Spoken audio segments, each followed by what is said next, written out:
webinar, so when you leave the public hearing, recess for 5 minutes, but you gotta control, Recording in progress. you have to control them, you have to tell them, you have to switch webinar, so you need a forum. You all set now? Check, check. Sorry. Check 1, 2, 1, 2.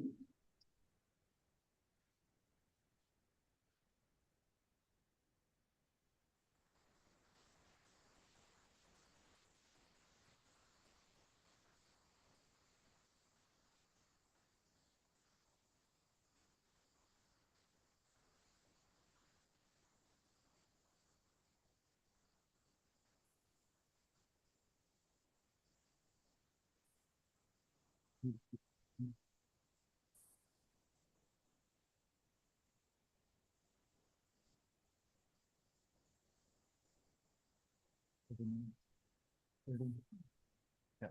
Well, she didn't say that, but I think that's it.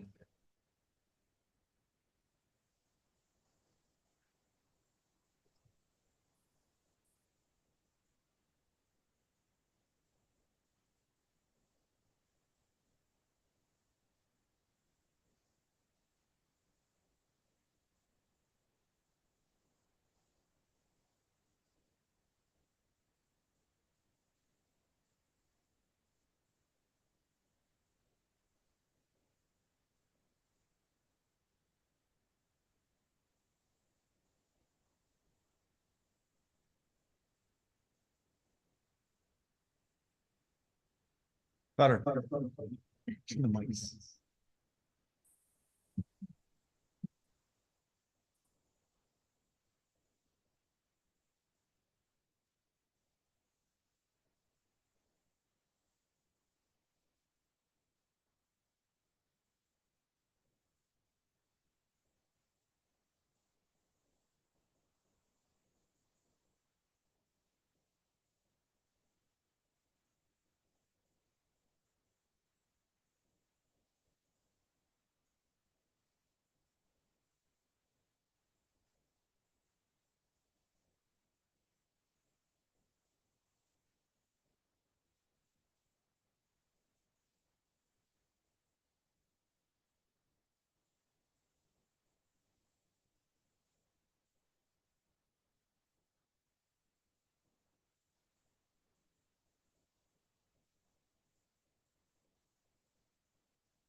Looking for.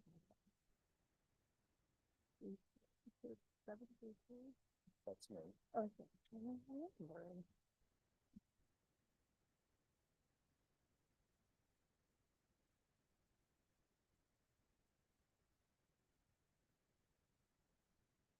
I'll tell you. Okay.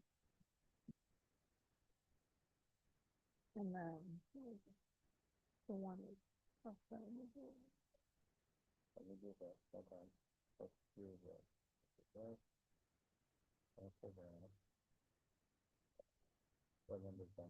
Two, three, 297. 2, 7. Oh, that's good. Oh, okay. Oh, he's 21, 74. Oh, that's good. Hold on. 21. Yeah, that's 74. That's fine.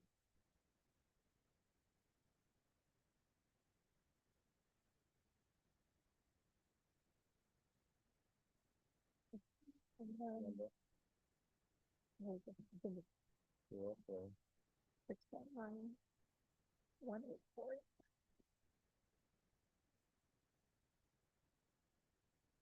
I don't know. Yeah, that must be representative.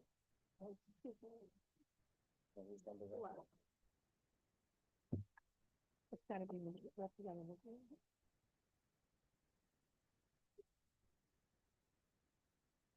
She's the only one left. I'm presuming it's her. I would say Lucy will have it. Okay. Oh, that's okay. Because I'd like to know.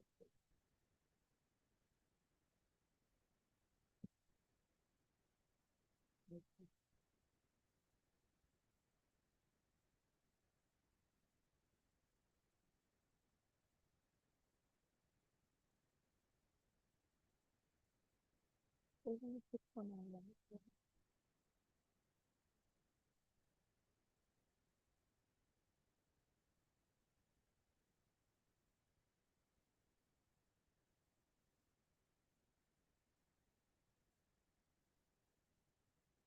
Oh, great. Okay, good.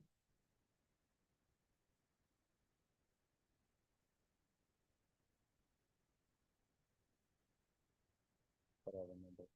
That's it. I haven't. Thank you.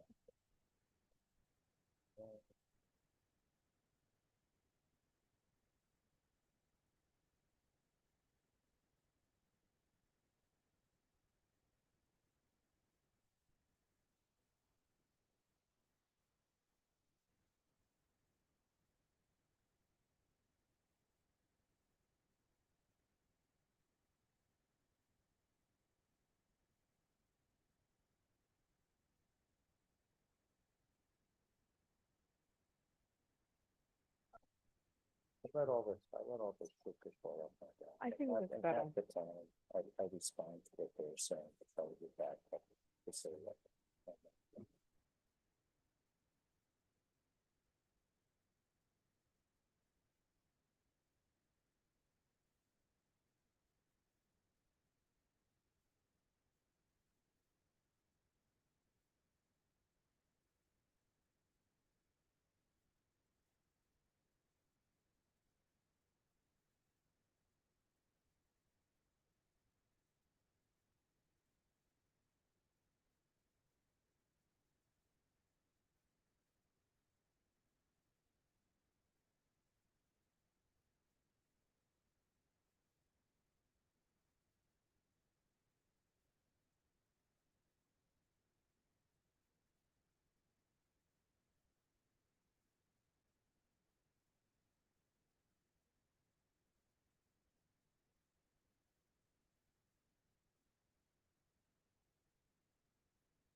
Good afternoon, folks. It is now 12:39 and we are going to reconvene the Government Oversight Committee meeting agenda for today, Tuesday, March 18th.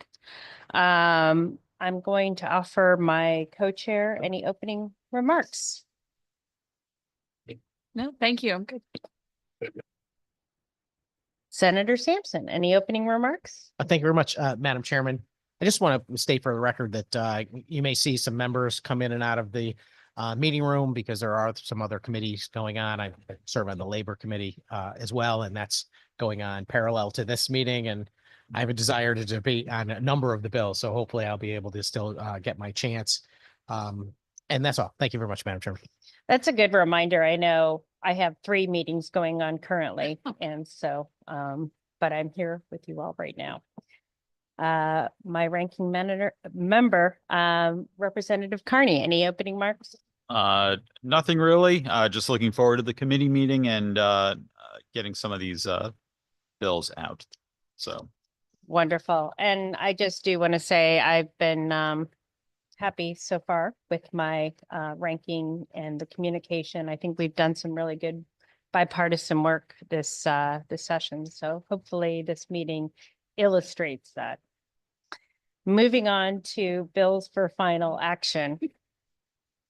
The first one on the agenda is Senate Bill 1209, an act prohibiting the disclosure of the residential addresses of public school teachers under the Freedom of Information Act. This is a JFS to the floor. The JFS language is in LCO 6615. Is there a motion? Moved by Representative Gucker, a second by Senator Gadkar Wilcox, excuse me. Is there any discussion? Seeing none. Oh. Senator. Thank you, Madam Chair. Yes, I just wanted to take a minute to discuss the bill and then the substitute, the language that we've added on. We heard testimony from teachers, particularly at this moment. So we heard testimony from teachers, particularly at this moment, that there is a need for an exemption under the disclosure requirements for residential addresses. We have other categories that are already exempted as a category, and I presume those categories were added at times when that exemption was necessary. And sort of given the heightened tension and the concerns that so many teachers have expressed, you know, it seems warranted as a category to create an exemption for teachers today as well. And I want to just thank all of the teachers that came out and expressed the number of concerns and the experiences that they've had. We also did hear and understand the concerns of members who are advocating on behalf of freedom of information, so the Freedom of Information Commission and advocates. And so it was actually suggested that, you know, because one of the concerns is, you know, a rising number of exceptions, which understandably will, you know, challenges in a sense the purpose of the Freedom of Information Act, which I strongly support and fully understand that. So what we have added as language to this bill is a study, which again was suggested. So it was a study for any further exemption. So we can at least put a task force together that from various sectors that can identify what those concerns may be, so that it doesn't feel like and there's another request coming up every year. But we're leaving the language of the teachers as a category along. I mean, we've already have other categories by statute, but because again, and this is contextual, because of the context that they have expressed, they've expressed those concerns. I asked members of this committee to support that bill with the substitute language that then includes the task force to look at any further exemptions. Thank you, Madam Chair. Thank you. Senator Sampson. Thank you very much, Madam Chairman. My microphone's a little droopy today. I don't know what's going on here. Okay, so I thank you both for you know, your comments and describing the bill that is before us. I just have a couple of quick questions. I noticed the language shows that we would be in the future, if this bill becomes law, re- denying access effectively to the address records for teachers employed by a local or regional board of education, as appears in line 31. So do I have this right? This only applies to public school teachers. It won't apply to anyone that works in a private or a Christian school or something like that. Thank you, Senator. Senator Getkar Wilcox. Thank you, Madam Chair, and through you. Yes, we were looking at public school teachers in particular, anybody that's governed by boards of education. Thank you, Senator Sampson. Yeah, thank you very much, Madam Chairman. And I'm just looking at the list of the current professions that the state of Connecticut basically sets up the same exact restrictions for access to the address information. And it's inspectors employed with Division of Criminal Justice, firefighters, employee of DCF, employee of Board of Pardons and Paroles, judicial branch, someone who works for DEMIS, that provides direct care to patients, and then folks that work at CHRO, and then finally the state marshals.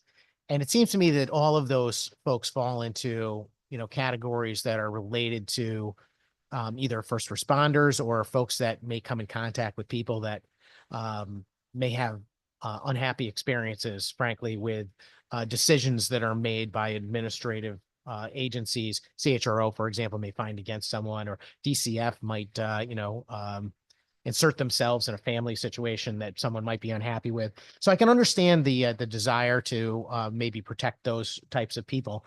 And it's certainly, I want to make sure that every state employee is safe and protected. That's not the argument. It's just, I'm curious to why we feel that teachers rise to the same level. Through you, Madam Chairman. Thank you, Senator Getkar Wilcox. Thank you, Senator Sampson, and I appreciate your comment. I would actually liken this to the categories of a DCF and the CHRO, because we're facing a political climate. And let me just preface this by saying we do try to work together, one on this committee, but in Hartford in a way that I hope reduces that tension. But I think teachers are increasingly facing the kind of tension that you would see, for example, in the CHRO, if somebody was frustrated with a lesson that's being taught or some interaction with their student. And again, I this may not have been exemption that was necessary. That's why I say it's contextual. And I agree with the FOI advocates. Let's add a task force so there isn't sort of, I understand the concern of, increasing numbers of applications every year for exemptions. But similar to when these categories were created, there was a context which arose. I think and we've heard from teachers, the testimony that was provided, that they're feeling that strain. And so this provides an additional level of protection at a time in which that tension exists. And maybe that wasn't true 15 years ago, but it is true today. And so that's why teachers as a category, I think, warrant that exemption. And then again, beyond that, we have the task force to study anything further. Thank you, Senator. Senator Sampson. Thank you very much, Madam Chairman, and thank you for that answer. Yeah, no, I'm certainly sympathetic to it. I just, these types of bills have been before other committees over the years. I've seen this bill come before the Government Administration and Elections Committee in the past. And typically we have a number of these bills every year. We have folks that work for the Attorney General's office, which similar situation. You have somebody who, involved in a legal dispute, that could be unhappy. The question is, where do you draw the line? And I guess, we've drawn the line where it is for quite some time now. And those bills have come before the committees year after year, but no action has been taken. And I'm concerned that if we open the door and we say that teachers are justified in this, elimination of the availability of the addresses, then what's next? I mean, what other type of public employees will be next? I mean, folks that work for Planning and Zoning Commission and so on. I mean, it really just goes on and on. And the question for me is, we're here on the Government Oversight Committee, trying to create transparency and accountability in government. And effectively, this bill does the exact opposite, in my view. It says we're going to hide information from the public. And there's always been this understanding in my experience that if you work for the government, as an employee of either the state or municipality, that, that comes with certain caveats. And one of those is that, your employer is effectively the public. And so I just have a tough time opening the door to this type of policy. I also don't much care for the task force that's created. I noticed the task force has 6 majority members and only 2 minority members appointed to it, which is a 3-to-1 ratio. And then there's other folks, the Attorney General, the Secretary of State. I don't know exactly why they would have an interest other than the desire to expand this policy to their own agencies. So for those reasons, I'm going to be a no today. Thank you very much, Madam Chairman. Thank you, Senator. Any other comments? Representative Carney. Thank you very much, Madam Chair. So just a couple of questions and then a comment. So regarding the task force, what is the reasoning behind having town clerks and a town clerk and a registrar of voters on there? Thank you, Representative. Because FOIA laws apply to folks in municipalities as well as in state governments. And for us to be able to have their input on these on this potential program, any expansions, or if there's anything currently that they have questions on, they will be able to answer questions. Okay. What about the having 2 folks who represent educators? Senator Yadkar Wilcox, would you like to answer? Thank you. I think we're just creating a task force that's looking at the sort of potential areas where we can provide more insight. I mean, that's what the task force will do. It's not like they're provide insight on the report as to why this is necessary, because the question came up in schools, for example, so that's why it's pretty narrow today, where we're saying, look, the teachers have expressed to us there's this need, I think, to, at this moment in this context, to provide an exemption for teachers, but there are others at schools too, librarians and staff and parapro. So can somebody at least add their voice and their input on this task force to help us assess what will that look like? What are the needs? Has the context changed? Is it different than 10 years ago? And so the more voices, frankly, that we can get on that to give some of those opposing perspectives, I actually think the better, because then we'll be able to build a policy in terms of exemptions that makes sense. So that was the rationale. Through you, Madam Chair. Thank you, Senator. Any other questions? No other questions. Just a comment, I'm certainly appreciate this legislation, and my vote on this bill certainly doesn't reflect, the fact that this is teachers as opposed to another group. I mean, you could replace that with professors or some other public employee being added to this.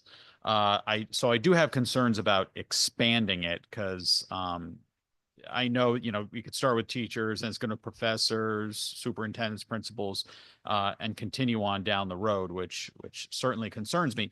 And regarding the task force, I do have concerns that it looks like only 3 people on this task force would more likely than not be against expanding this. And that would be journalists, someone who represents an organization in issues relating to FOI, and then the FOI commissioner.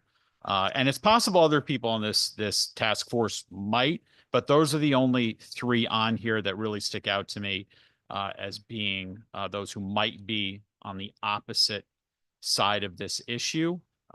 So with that, I am going to have to vote no today, but I look forward to continuing work on this issue with the chairs. So.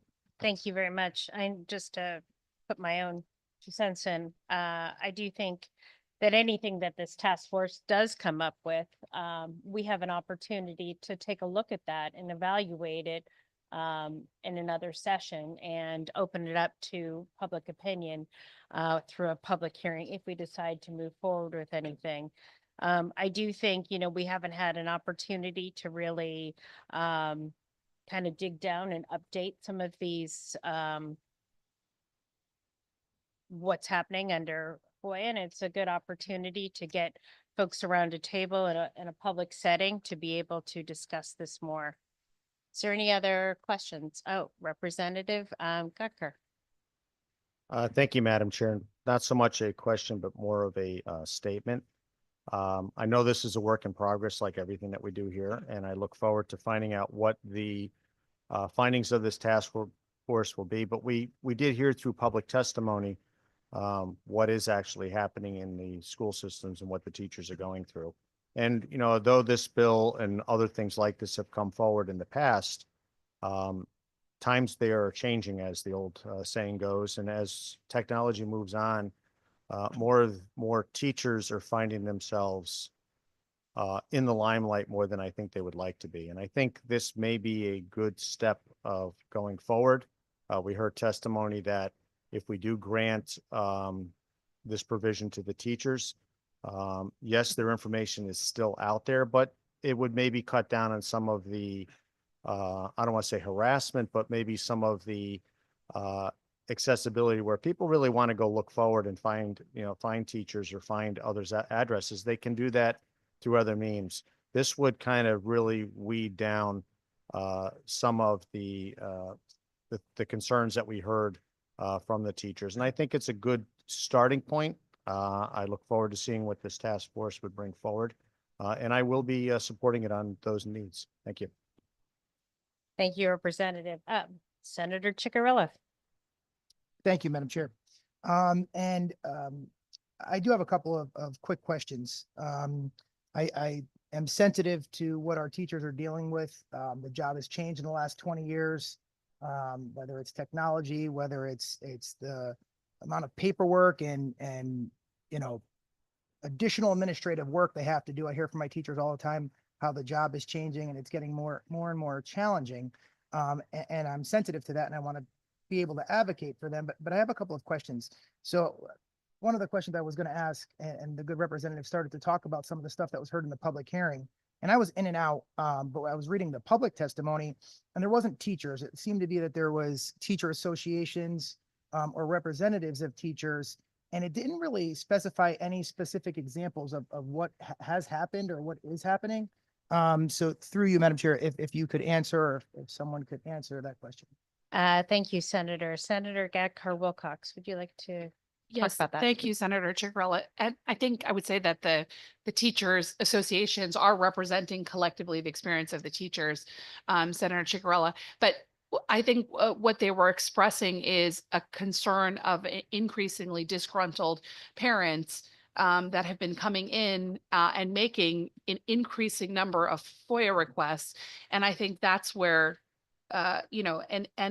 and sort of targeting, and teachers have been the subject of targets, and now with sort of exposure under social media, as you've noted, and as we've all noted, the exposure is much greater. And that's why I say maybe 15 years ago, this really wasn't something, this wasn't an exemption as a category that we needed to think about.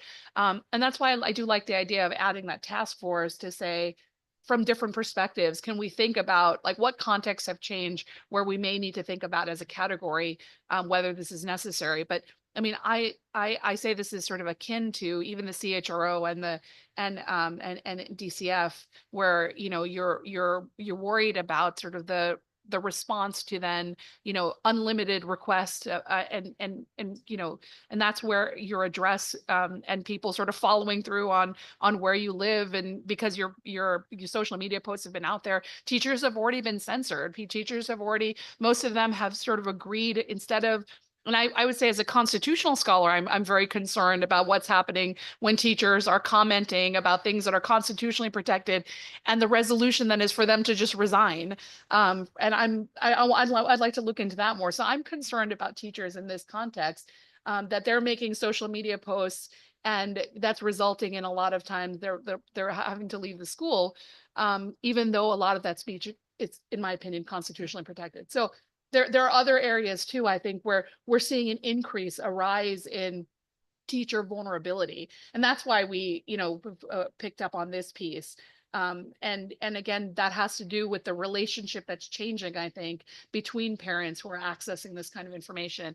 And I think that the teacher associations, like the CEA that presented, those are sort of examples, or that's testimony, I think, on behalf of the group collectively. So that's what I would have. And we've had a number of individual meetings, I should say, with teachers as well, who've expressed that concern. So that's why, through you, Madam Chair.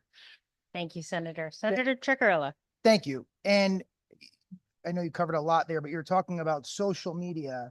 I'm just trying to understand how a teacher posting on social media has any relevance to the FOI process. I don't know if it's trying to understand it, and I'll give you a second to clarify, but is it after a teacher posts something online, they're seeing an increased amount of FOIs to the Board of Education for information on the teacher? And if that is the case, what information are they requesting through you, Madam Chair?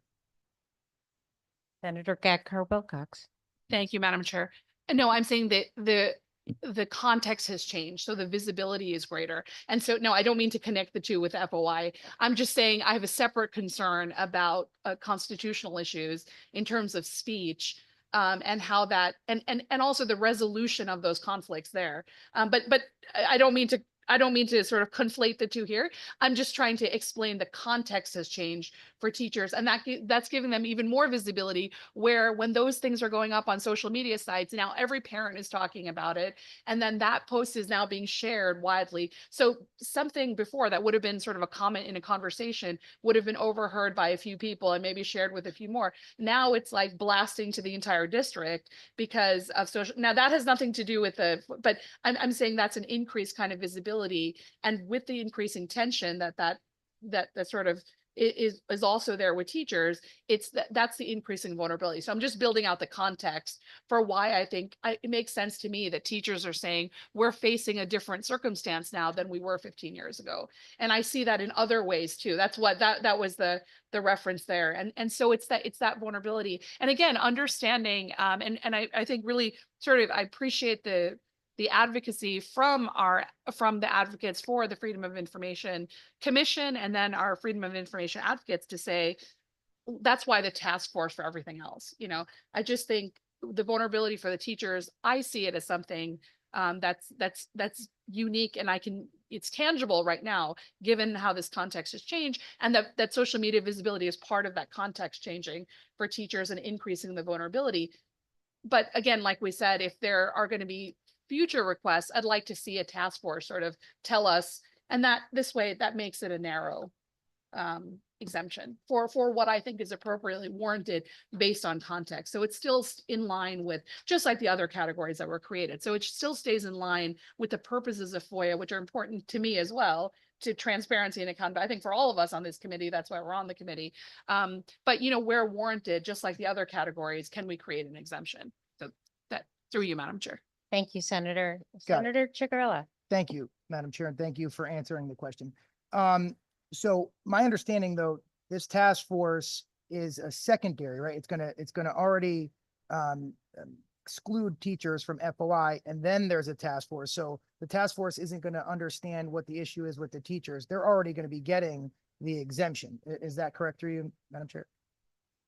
Senator Gatker Wilcox.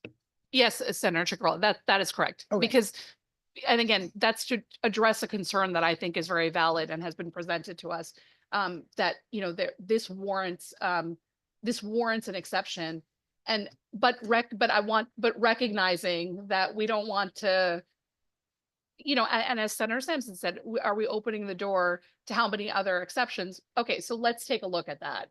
Sure. But I think this is particularly, based on what we've been hearing, I think particularly warranted. So yes, so the teacher exemption plus the task force, that's the bill. Yeah. Got it. And my questions, and I'm just trying to really get an understanding of this. It will be strictly to not the task force, but the teachers being exempted. And again, speaking to a lot of teachers, having family members that are teachers, I do understand, the way that the parents interact with the teachers is a lot different. A teacher calls and says, Timmy didn't do his homework, and the parents are like, well, what did you do wrong to make him not do his homework? That I get, and I understand how challenging their job is. But I'm trying to understand the actual incidents that have happened when it comes to teachers that this FOI exemption would have stopped them from being victimized in some way? You know, when we talk about the other areas or individuals that are exempt, you know, it's people in law enforcement or in the judicial system that are handing down harsh sentences, and then there may be threats against their life, knowing where they live. And that's why those are there. And I could understand that. I'm just trying to understand, and I didn't hear it and I didn't see it in the written testimony, if there was examples of that. Through you, Madam Chair. Senator Gatker Wilcox. Yes, and Senator Chickrell, I have heard from teachers, but I know I can just tell you in my own districts that there have been instances where, you know, again, like a social media posts have gone viral, and then there's the question of what's the follow-up on that, because people were so upset about, and I think that's where teachers are worried about the response to that. So that's where I'm hearing the concern. And then there were thought that subsequent to that FOIA applications, you know, and it's just when you have that information out there and you can identify a comment or a conduct of a teacher, and now you know, the FOIA request will enable that address to be accessible. It just, because, and again, as you noted, because of this, I mean, I also feel bad that teachers are in this situation, that they are this concerned, you know, with their interactions with parents. But you know, that's what's been presented, and certainly that's what's happening with some of these comments. And then on top of it, they're now worried about, right, the follow-up on those comments, because it's gone viral and the entire town is talking about a comment. So and I've seen that personally, you know, and with the FOIA, I don't know what happened subsequent to that, but then again, it creates a kind of vulnerability, just like, you know, I would say for like the CHRO or for DCF workers, like now that everybody's been talking about it and everyone feels really angry, now people are going to start requesting your address, and where does that lead? You know, so that's why I put the context in of social media, to give sort of broader context for like the additional vulnerability for teachers. Through you, Madam Chair. Senator Ciccarella. Thank you. I'll wait for you to hand it back over to me. Thank you for answering that question. But I guess just a very simple question. There hasn't been an example of where a parent went to a teacher's house and threatened them or sent some type of hate mail or anything like that. That's where I'm trying to get to. I understand that there's a possibility of things happening, unfortunately, in any profession today. You know, people are very, I'll say sensitive or even hateful even. And I understand that's an issue, and that's something we have to try to fix in society, but I just want to make sure that we're not having an unintended consequence here. So I guess the simple question is there any examples of parents FOIing a teacher's address and then actually going to their house or threatening them? Because I just didn't hear that, and I was just curious if that is actually happening. Through you. Senator Gatker Wilcox. No, thank you, Senator Chickrell. There are examples of the requests being made, but no, not that.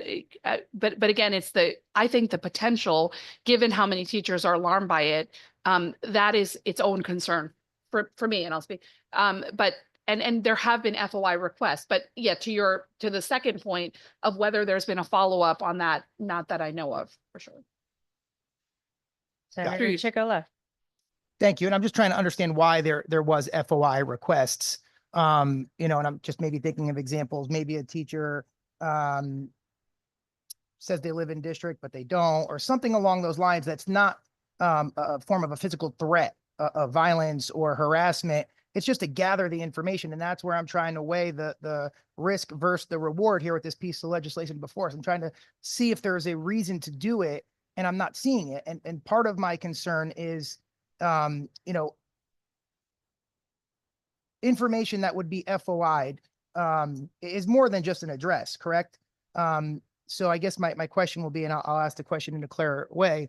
Besides an address, other information could be FOI'd on a teacher. Through you, Madam Chair. Senator Gatker Wilcox. I'll just say the same thing, Senator Ciccarella. I think it can be, but I think there's a unique concern that the teachers have, particularly the address is probably the most important piece because of that, because of the kind of the nature of the tension. So that I would just leave it. And yeah, I think it's up to the committee members to weigh I think it's warranted, that and that's why we're creating a narrow exception here for teachers, but not, and beyond that, that's why the task force is there. So I can just, through you, Madam Chair. Senator Chicarella. Thank you, Madam Chair, and thank you to the good senator for answering my questions or trying to answer my questions. And I'm not trying to just ask these questions to belabor it. I'm really trying to get a clear understanding here. And you say with the climate, I talked of examples of just parents being upset because kid didn't get a good grade, or I don't know, he was second in the lunch line. Like, is that what you're talking about, the tension, through you, Madam Chair? Senator Gatcard Wilcox. No, I'm talking about, a disgruntled parent who's upset with what a teacher has taught in school now, and those lessons all being under, right? There's so much more than, some things that are happening in the lunch line. As we're hearing from teachers, they're facing the increased tension because we have an increasingly tense political climate. And I don't mean just a partisan debate. I just mean there's now a debate on whether that was okay to present the right idea, and did you expose my child to, and now I'm not happy with that. And so that creates, whereas before that was a discussion in a school context, I think it's now all sort of assigned to the teacher, and it creates this increasing vulnerability. Senator Through Chicarella. you, Madam. Thank you, Madam Chair. Thank you. That clarified it. So it's a political tension of what a teacher may be teaching and how the parent feels about it. Thank you for clarifying. I was just trying to understand of what the issues are that you're seeing. So I guess just one more question after a brief statement. My understanding is the FOI commissions there to get information to the general public for them to analyze and move forward, whatever it may be, maybe litigation, maybe understanding of a certain situation. And well, let's just use your example, social media or the newspaper. There may be a complaint or an article about a teacher. And if a parent wants to FOI their disciplinary action records or see if there's any issues with the teacher that is teaching their child, would they be able to get that information without the address of the teacher? Through you, Madam Chair. Senator Gatcard Wilcox. Yeah, so this is just for the residential address, which again, why it's narrow, because that's sort of the biggest concern here. I presume they'll be able to continue to get anything else that's available under FOIA. I would refer that to the FOIA commissioner, but this is restricting the residential address. That's the disclosure. So it's a narrow disclosure, and it's narrowly applied to teachers. So that's, and again, to some of your questions, Senator Chicarella, I would hope the task force will be able to identify some of these things as well. Through you, Madam Chair. Senator Chicarella. Thank you. And I did say that was my last question, so I promise no more questions. So I'm just, I'm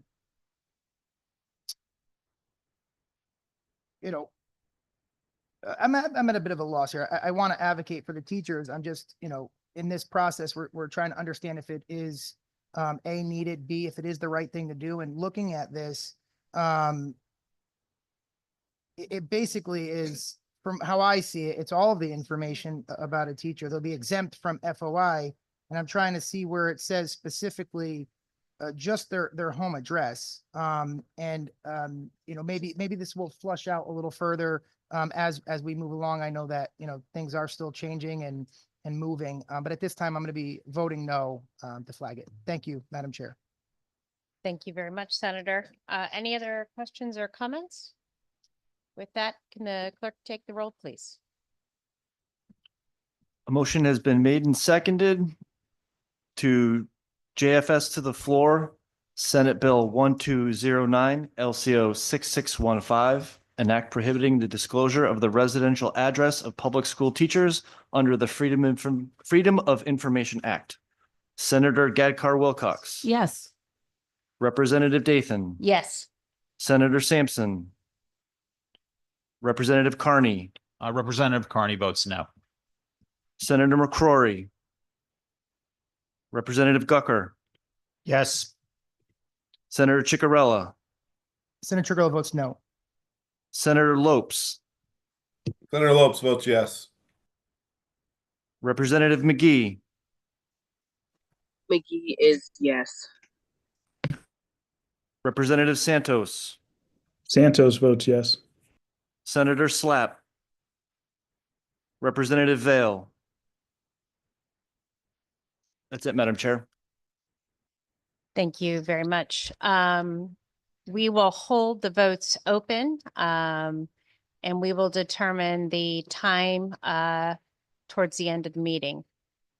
With that, we're going to hold number 2 just until the proponent of the bill is able to come back, to the committee in case there's any questions on that one. So moving on to item number 3, Senate Bill 1468, an act concerning government accountability, JFS to the floor, LCO 6570.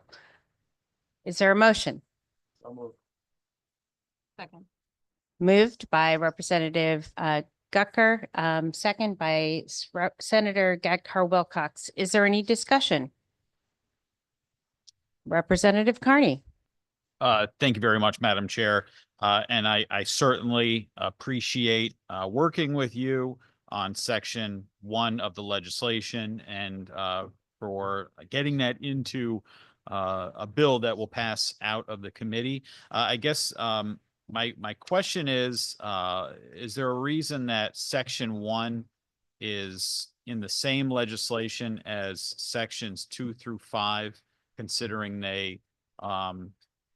there's not a lot of similarities between those two sections? Thank you very much, Representative. That's a good question. The bill is concerning government accountability. So it is talking about different aspects of government accountability, including P cards, the home companion healthcare services, and the other sort of aspects in regarding to that. Thank you. Representative? Thank you very much for that. In section 3, is there a reason for the increase in the application fee through you? Thank you very much. It is really an increased headcount that'll be going into DCP to manage the homemaker companions.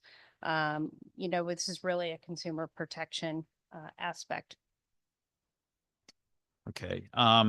Thank you for that. Was there any testimony in favor of these sections through you, Madam Chair? Just stand at ease for a minute.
Coming back, there was some concerns over the legislation, but the Department of Consumer Protection highlighted that there is confusion of where the homemaker companions sit in the spectrum of care. And so this is as a result of the homemaker companion task force that from 2022. And this was there was a public act that implemented the recommendations of the task force. So the the concern was that there wasn't a budget to manage this oversight initially. But this is, again, a consumer protection bill that we need to ensure that both the workers and the people that hire homemaker companions understand the relevant responsibilities.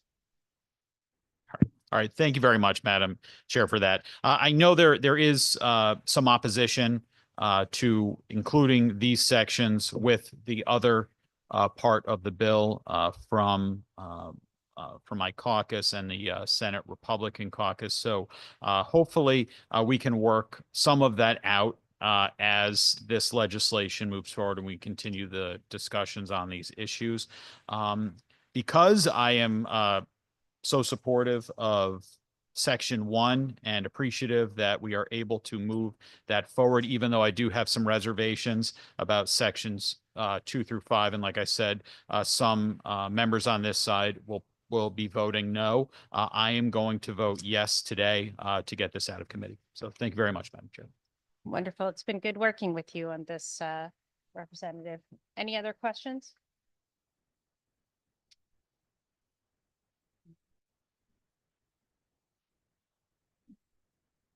Seeing none, Mr. Clerk, would you please call the roll?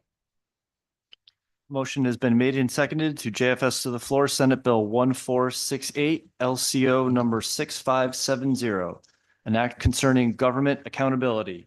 Senator Gadkar Wilcox. Yes. Representative Dathan. Senator Sampson. Representative Carney. Representative Carney votes yes. Senator McCrory.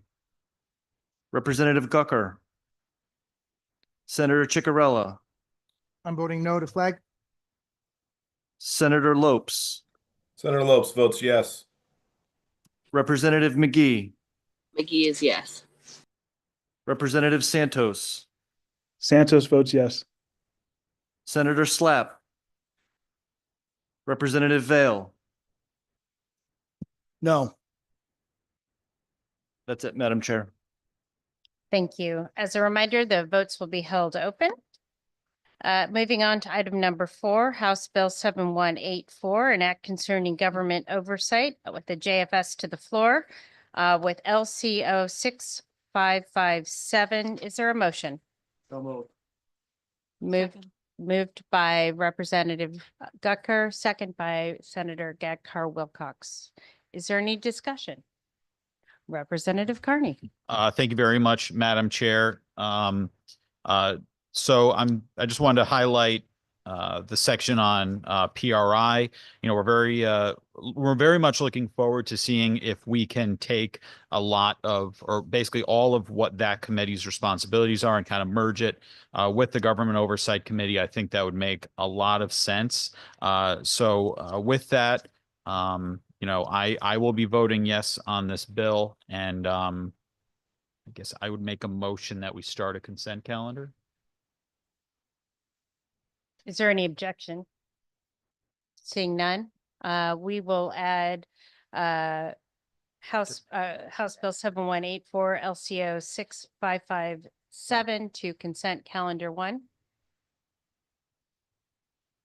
All right, moving on to item number 5 on the agenda.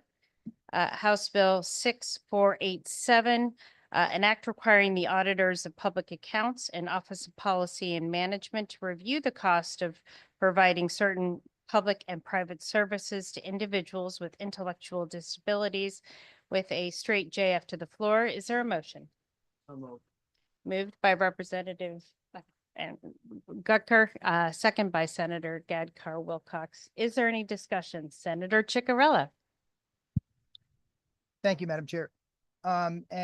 We just had a public hearing on this, we were all speaking to constituents that have concerns. And again, we're the Committee of Oversight of Government, and we realize that this is needed, and the auditors do a phenomenal job of really diving in deep and really, you know, seeing how the sausage is made, essentially. And I think it's something that's necessary, especially in this area with the amount of people that need this support. And we have to find a way to reduce our cost, our overhead, and this is, in fact, a mechanism for that, and I do want to support it. Just listening to some of the public testimony, our timeline and the scope of what the auditors would be able to do with the staff that they have, I just think that there may be some challenges. So I just hope moving this forward, because I think it's a great idea, that we could kind of work on what they're going to be able to do, be realistic, and make sure they have the resources they need to do that. Because I think it is truly important, but we want to make sure it is reasonable and manageable for this body to do the great work that needs to be done. So I just wanted to get that on the record.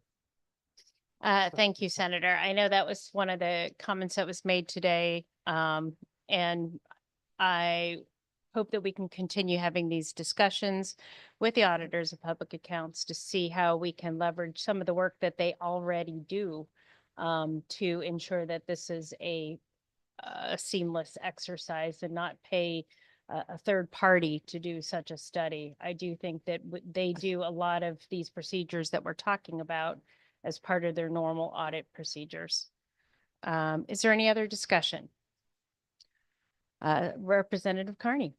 Thank you very much, Madam Chair. And I just wanted to echo some of the comments that Senator Ciccarella made. I know there is some concern about putting this on the auditors of public accounts, especially if they don't have the resources to do it. I certainly think this is a good idea and something that we really need to continue working on so people can get the best services possible. But that is just one of the concerns that I have. But with that, though, I move that we add this bill to the consent calendar. Is there any objection to adding this to the consent calendar?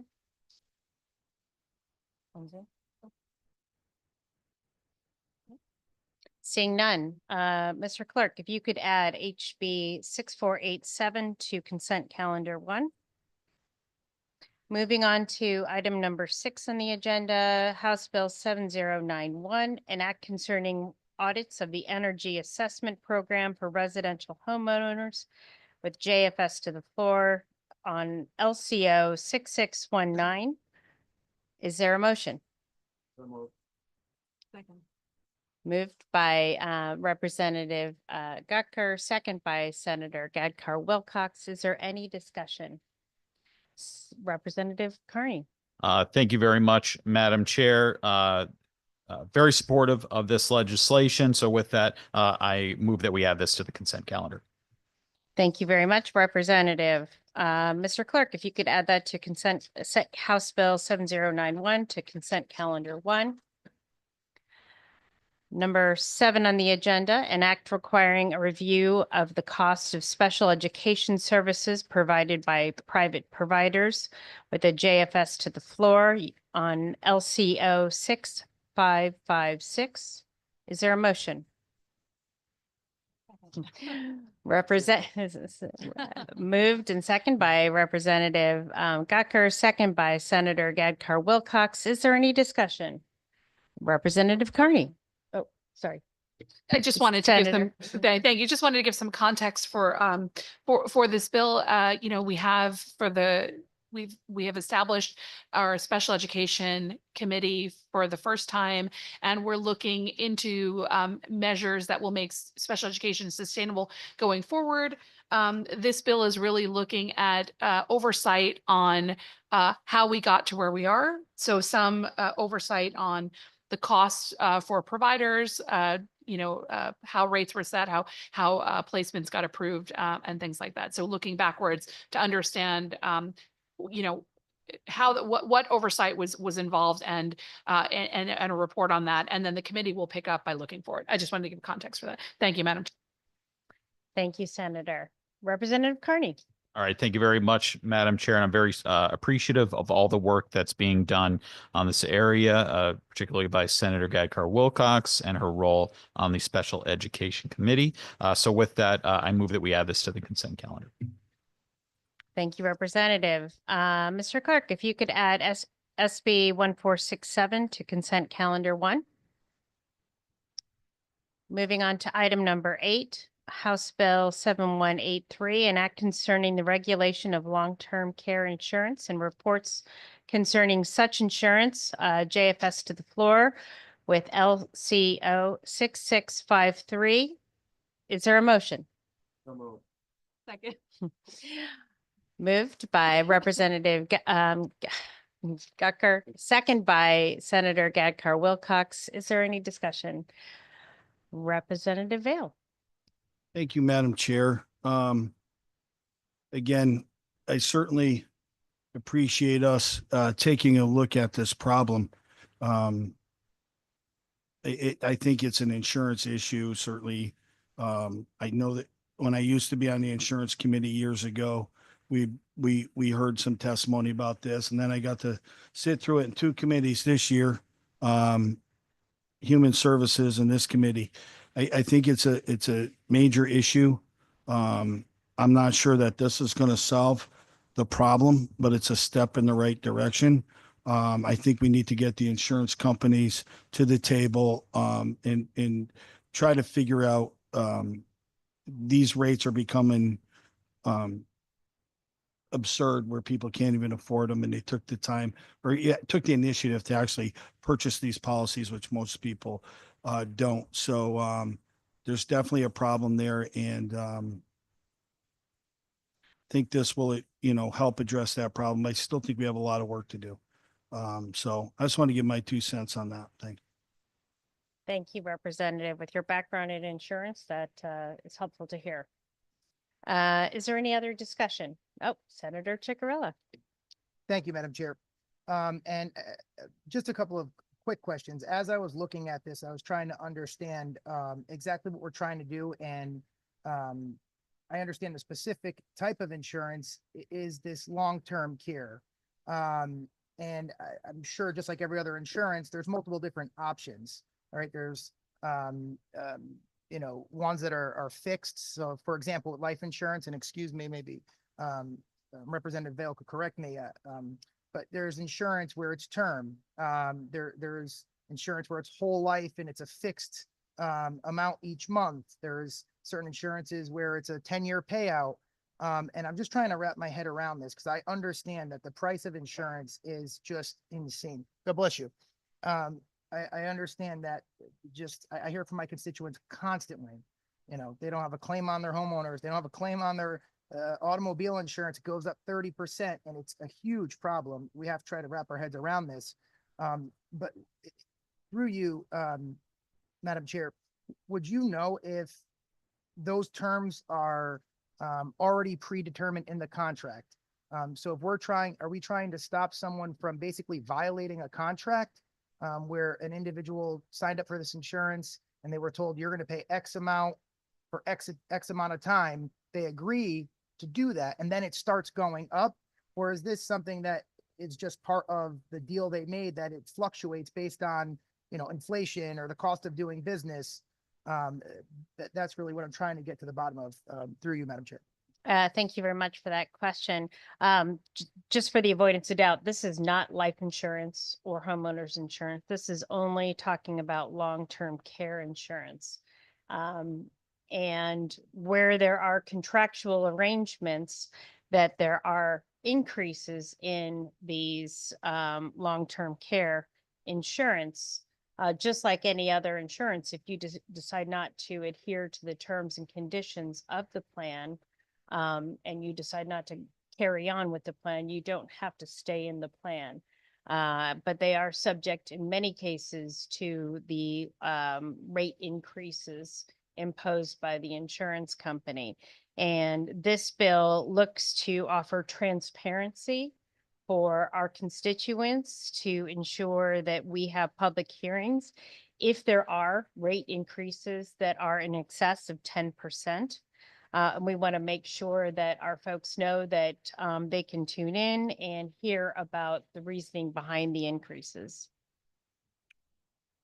Thank you, Madam Chair, for answering the questions. And I am completely aware that this isn't a homeowner's policy or auto policy. I was using those for examples of the different types of insurances that I'm aware of. I'm not overly aware of long-term health care. And I was just trying to understand if it was an agreed upon in the contract that the cost may go up based upon certain things, cost of living, et cetera. Or if it was a situation where individuals are agreeing to pay a flat rate per month for the life of the policy. That's what I was trying to understand. But I think you did answer the question that it is agreed upon that it will move. You're just looking in this piece of legislation to have an open process to talk about why it may be more than 10% increase of the premium.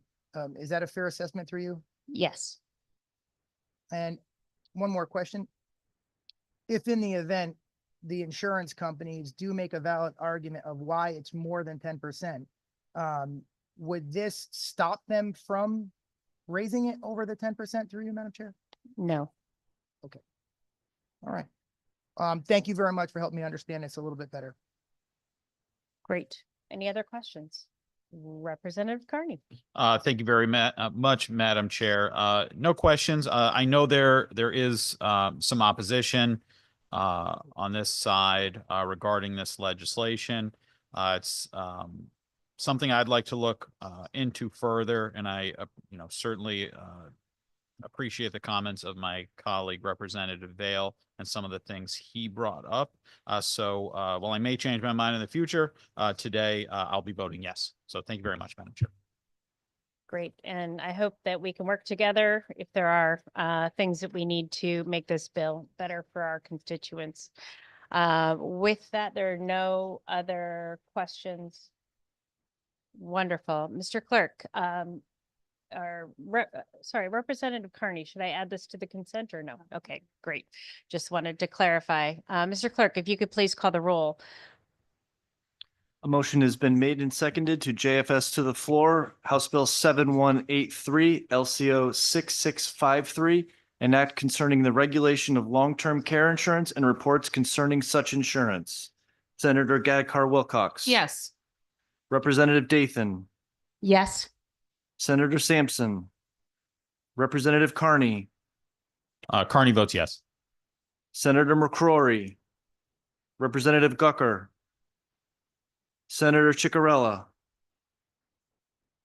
Senator Lopes. Senator Lopes votes yes. Representative McGee.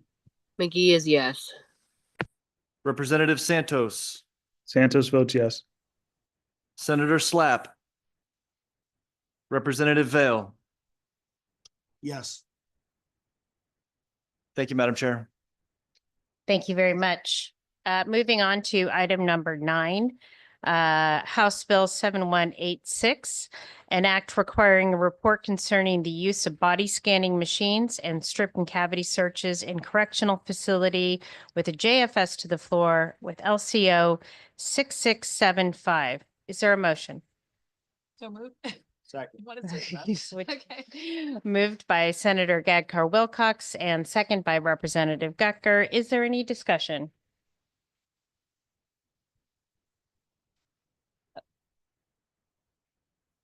Representative Vale. Thank you, Madam Chair. Does this, is for the record, are we doing a pilot program with these machines? Yes, a limited pilot program in 2 institutions, York Correctional Institution and John Manson Youth Institution, a pilot program that would use body scanning machines to inspect incarcerated individuals in said institutions in lieu of strip searching. But additional strip searches are allowed if needed under this pilot program. And how will that affect the institutions that aren't having these installed? Will they still have their current procedures for strip searches? They will still have their current procedures, and this bill also ensures that we have a report like the one that we had in 2024 by the Department of Corrections, one reporting on the pilot program and the results, but also with the other institutions, the results of the strip and cavity searches that we've seen in the 2023 legislation that enacted the strip searches and that bill. So are we going to get information based on those facilities as to maybe how much contraband is coming into the facility before using these? Are we going to use a comparison to see if they're working in that regard? Is that part of the study? Yeah, section 2 does talk about the report that would be coming out, looking at the number of body scans, the number of strip searches or cavity searches conducted in the calendar year by month. And 3, the total number of body scans that discovered contraband material by month, and the type of contraband material that was discovered during that period, differentiated by the search or the scan performed. And 5, the use of any additional screening subsequent to the implementation of the body scanner machines, including strip search, placement on a dry cell watch, which is a cell that does not have any sort of plumbing or any opportunity for any sort of materials to get disposed of, urinalysis or medical assessment to confirm contraband was not present. And number 6, the recommendations for legislative changes based upon the results of such a pilot program. And so again, we'll look at those. Does this have a start and end date? So if we take no action after this, it will revert to what it is now in those 2 institutions? Yeah, this is a pilot program, so it is a 1-year pilot Okay, program. thank you. All right, thank you. Thank you, Representative.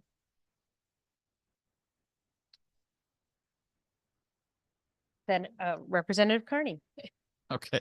All right. Thank you very much, Madam Chair. My only question is regarding the purchasing of these 2 body scanner machines. Is that going to result in a fiscal note and in addition to the budget? These 2 machines are, if you refer to section 3, this would go in front of the State Bond Commission, so it would not be part of our general appropriations. Okay. I appreciate that. And I certainly appreciate all the work that's being done on this. We heard some powerful testimony. So I do offer this bill on consent. Thank you very much. Senator Gadkar Wilcox. Thank you very much. And thank you to my colleagues on the committee here for my good colleagues for the points they note. I just wanted to also just take a minute to express my deep appreciation for the number of people that came to testify and really presented very personal narratives, some very hard to hear, about how the process in and of itself is just humiliating for them and the experience, or the things they've experienced.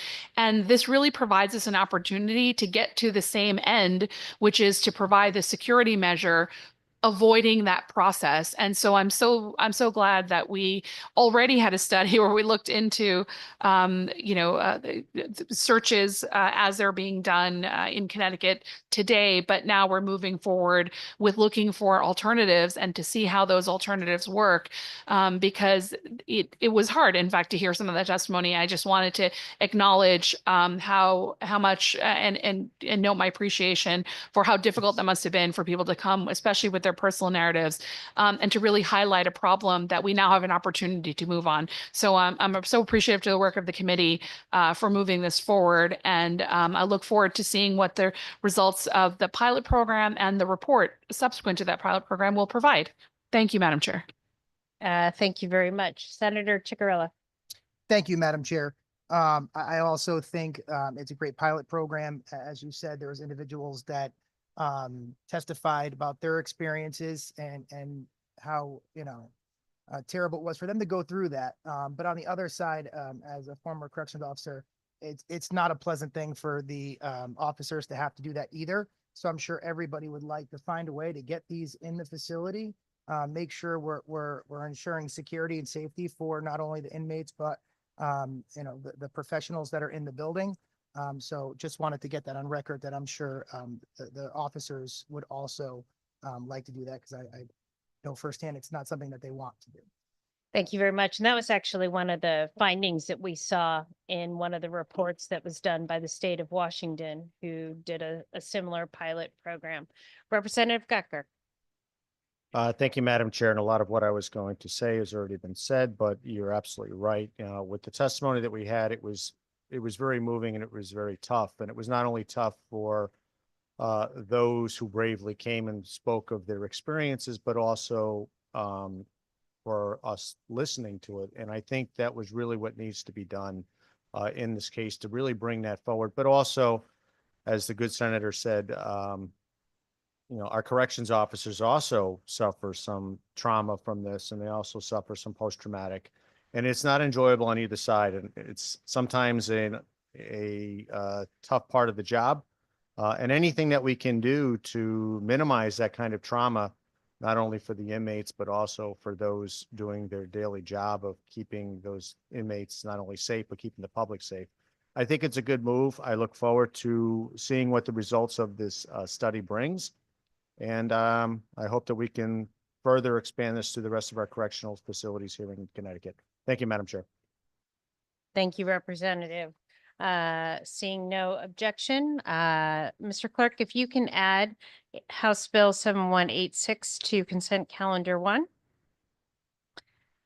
Next, moving on to House Bill 7090, an act concerning the timing and scope of audits by the auditors of public accounts, with the JFS to the floor with LCO 6572. Is there a motion?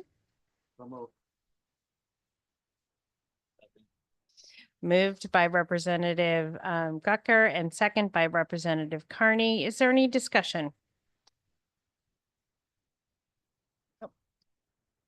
Representative Carney.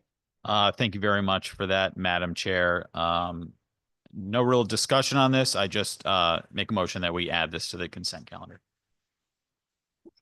Is there any objection? Seeing none. Mr. Clerk, please add House Bill 7090 to consent calendar 1. Next, moving on to item number 11, House Bill 7092, an act implementing the recommendations of the auditors of public accounts, with JFS to the floor with LCO 6558. Is there a motion? Moved by Representative Gucker and second by Representative Carney. Is there any discussion? Representative Carney. Thank you very much, Madam Chair. I've certainly enjoyed working with the state auditors thus far. I think it's great having them come before us and hopefully make some really good progress on some of their recommendations as we move forward with this committee. So with that, I move that we add this to the consent calendar. Excellent. Representative Carney, I'm going to echo your comments. I think it's been really informative to get the auditors in front of this committee to talk about the findings and all of the great work that they're doing. Mr. Clerk, can you add House Bill 7090 to the, 7092, an act implementing the recommendations of the auditors public accounts to the consent calendar 1. All right, moving on to House Bill 7185, an act concerning ethics. This is a straight JF to the floor. Is there a motion? Moved by Representative Gucker, second by Senator Gadkar Wilcox. Is there a discussion? Representative Vale. Thank you, Madam Chair. One of my favorite words in politics is ethics. I wish we put a lot of focus on that. Although this bill looks awful lot like a placeholder bill to me.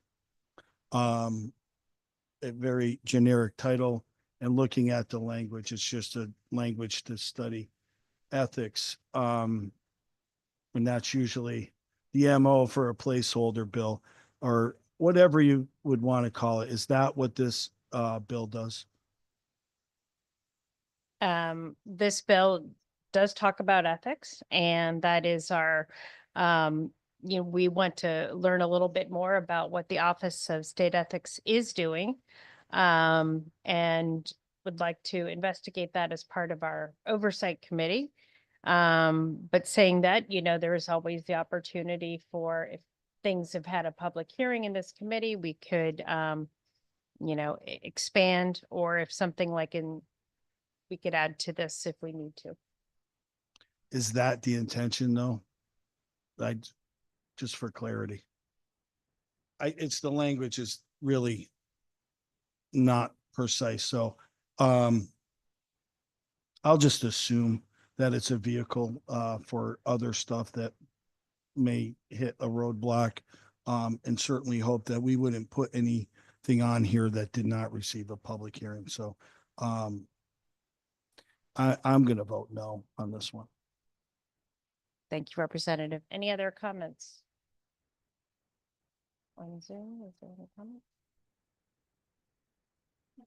Seeing no comments, Mr. Clerk, could you do a roll call, please, on that vote? Motion has been made and seconded. JF House Bill 7185, an act concerning ethics. Senator Gadkar Wilcox. Yes. Representative Dathan. Yes. Senator Sampson. Representative Carney. Carney votes yes. Senator McCrory. Representative Gucker. Senator Ciccarella. Senator Lopes. Senator Lopes votes yes. Representative McGee. Representative Santos. Santos votes yes. Senator Slapp. Representative Vale. No. Thank you, Madam Chair. Thank you, Mr. Clerk. Next, moving on to House Bill 5574, an act implementing the recommendations of the CREATES project report with a JFS to the floor in LCO 6661. Is there a motion? Second. Moved by Representative Carney, second by Representative Gucker. Is there any discussion? Representative Carney. Thank you very much, Madam Chair, and I'm certainly very appreciative that we're able to get some of the language from that initial proposal on to into this bill. I think it's important that we look at ways to increase digitization and increase some inefficiencies in some of our public agencies. So with that, I move that we add this to the consent calendar. Thank you very much, Mr. Representative, Representative Carney. I will say it's been a pleasure working with you in this this bill, and really commend the bipartisan effort that we've had here. Mr. Clerk, if you can add 5574 to the consent calendar. Next, moving on to Senate Bill 1406, an act concerning online platforms that collect contributions and authorizing state election enforcement commission jurisdiction over the elections of certain districts. This is a straight JF to the floor. Is there a motion? So moved. Moved by Representative Gucker, second by Senator Gadkar Wilcox. Is there any discussion? Representative Carney. Thank you very much, Madam Chair, and just some questions. So in relation to section 1 through 3, pretty much.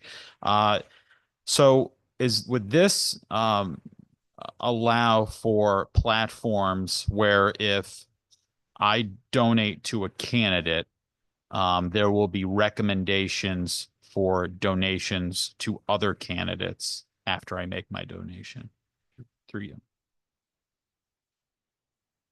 Representative, I'm going to ask Senator Gadkar Wilcox, who's a proponent of this bill. The purpose of this bill is to bring Connecticut in line with other states that allow these platforms. So, and again, could have further discussion on sort of the content of the bill, but it would just give information for other, potentially for other campaigns. But it sort of brings the donation platform in alignment with other states, along with some extended then, enforcement by, oversight over the districts and address there. Thank you, Senator. Representative Carney. Okay, thank you for that. So are there any other states that have the citizens election program or something similar to that? For you?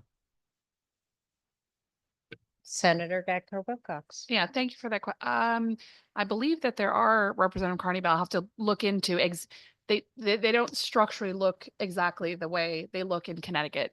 But I believe there are other oversight commissions, but I'll have to I'll have to get back on that. So yeah, I believe there are. I don't know what the structure looks like. Okay, thank you for that. And relation to or in regards to sections 2 through 3, so it mentions a voluntary payment. So if I were to go on this platform and donate to somebody, am I assuming that a window or will pop up saying this transaction cost 50 cents? Would you like to make an additional 50-cent donation to your donation through you? Senator Gatker Wilcox. And what section are you referring to? Section But yes, I presume. it's sorry, it's sections 2 through 3.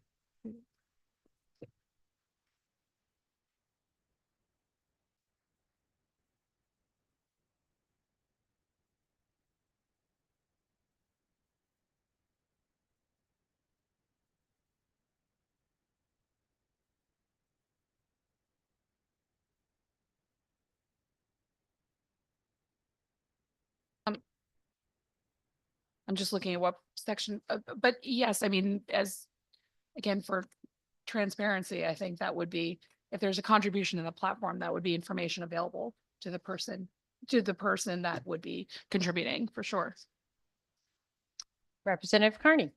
Okay, thank you very much for that. So am I of the understanding that this, because right now I know like, for example, my campaign used Anadot, which is an online platform that I used to solicit contributions to my campaign.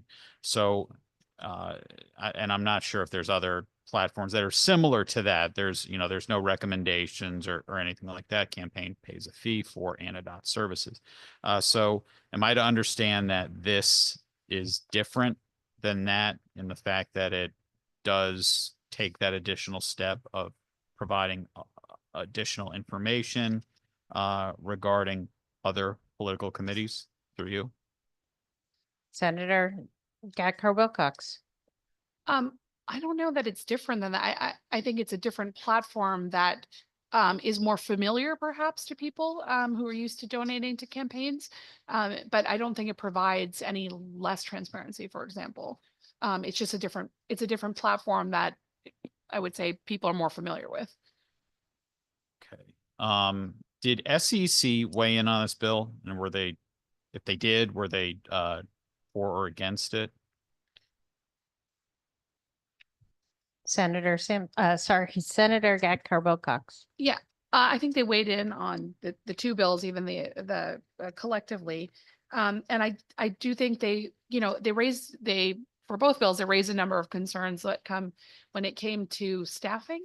And I think as we're going forward, one, I want to say I appreciate those concerns and I appreciate the concerns they raised because oversight is particularly very important to me.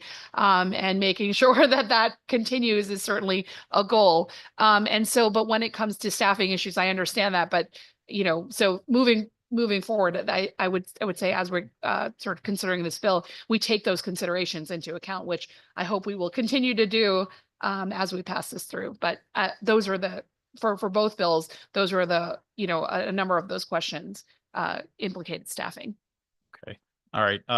Thank you for your answers to my questions.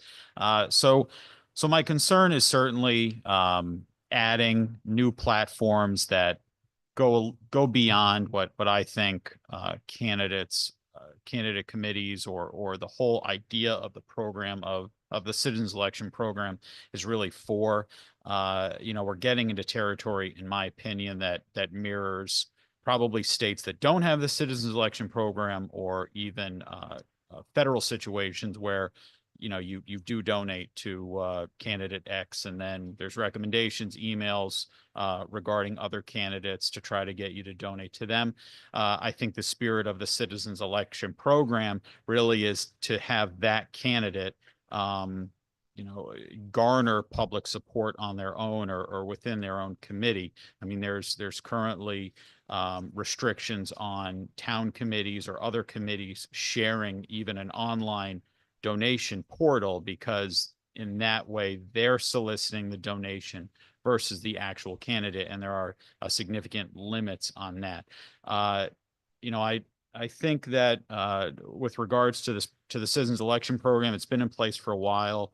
If it were up to me, I would either just have the citizens election program and that's all the money we get, or not have it and be able to raise additional funds. I think we're sort of in this this territory that I don't like, where there's you get the citizens election program, but then you can get thousands and thousands of dollars from other organizations to supplement what you are given to by the state, and the grants are, in my opinion, very generous. So because I just can't get behind having this new online platform, being part of the citizens election program, I am going to have to vote no today, but I look forward to continuing this conversation. So thank you very much, Madam Chair. Thank you, Representative. I very much appreciate the concerns you raise, and also your support of the CEP, because I myself am a strong proponent of the citizens election program. And I also believe that we are leading in the country in having the citizens election program available and having oversight of public financing. And I hear your concerns, and I look forward to continue to talking about those concerns or issues in this bill that would jeopardize in any way that oversight function. And I would say, as one main thing is, as long as transparency is there, we also have to think about some of the practicalities of of donations and campaigns today. And I think that's the case for the other bill that we'll be discussing soon too, Senate Bill 1405, that that we're in a place where we're kind of balancing out the logistical issues that campaign committees are facing as they're trying to increasingly use different platforms and different like credit cards to make payments, and things that haven't come in alignment, and then finding roadblocks in the sort of short time when they're making contributions with the absolute commitment to transparency and accountability. So I appreciate your comment. I wanted to note my own support for the CEP. For many things, but too, as a constitutional scholar, that's the thing that drew me into government in the first place. But as long as there's transparency and we're not eliminating sort of that oversight function, this is in terms of practicality and logistics. We're just trying to balance that too. And those are my thoughts as I go into thinking about this bill. But I just wanted to note my appreciation for your comments. Thank you. Thank you very much. Any other? Oh, Senator Sampson. Thank you very much, Madam Chairman. I appreciated what I caught on the discussion here walking in. This is not the first time we've seen this bill. A very similar bill came up last year in the Government Administration Elections Committee, and it was heavily debated, and then it was heavily debated in the Senate. I think the debate went on for several hours between myself and Senator May Flexer. And I got to say that I really appreciate the comments from the chairs and the way we've worked together so far in this committee, as far as trying to focus on actually doing things that improve the transparency and accountability of our state government. We have a state agency, the State Election Enforcement Commission, that is in charge of making the very difficult, job of enforcing our election laws look easy. I know it's not. They take a lot of heat sometimes from me. But when they come to us and they express, concerns over a bill, I always hear what they have to say, because I believe that they have at least the best intentions when it comes to making sure that our election laws are not violated and that our campaign finance system stays true to its original intent. And I've never been a fan of CEP, to be frank with you guys, but I understand its mission, which is to make sure that the playing field is as level and accountable as possible. And I think that this bill completely and utterly undermines that in countless ways. The first and foremost way it does is by right there in the first section on lines 6 through 8, where it says that an online platform that collects contributions may offer recommendations to such contributors for other committees available to receive contributions. And effectively, what you're doing is you're creating several mechanisms that are prohibited under current law. You're effectively allowing someone that is not a legitimate participant in our election process to engage without accountability. You know, people that engage in the election process have to file. Candidates have to file. You know, people that engage in independent expenditures have to file paperwork. The SEC tracks all of these things. And what we're doing is essentially allowing an entity that's going to come into contact with the most sought after group of people that there is, which are people that are already donating money to political funds, to have direct access to them, to be able to hit them up for more funds for different purposes. And those purposes are in no way identified in this bill. It doesn't say that they can't suggest that any other candidate receive money. And isn't that in effect an in-kind contribution to that candidate? Something that is restricted under our laws. It doesn't say that they can't use the money themselves for whatever purpose, including political advocacy. And they're not filing paperwork to suggest that that's their reason for collecting that money. I have major problems with the way the bill is written. I'll read you the SEC comments. You know, I'm not gonna read the whole thing, obviously, but they did testify. They did bring up this bill.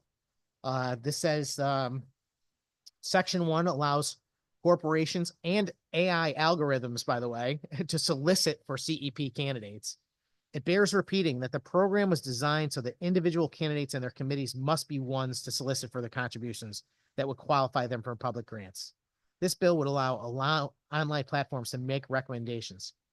And they go on to say that, to be clear, this would make that person or that entity effectively creating a corporate in-kind contribution, which is already strictly prohibited under existing CEP laws.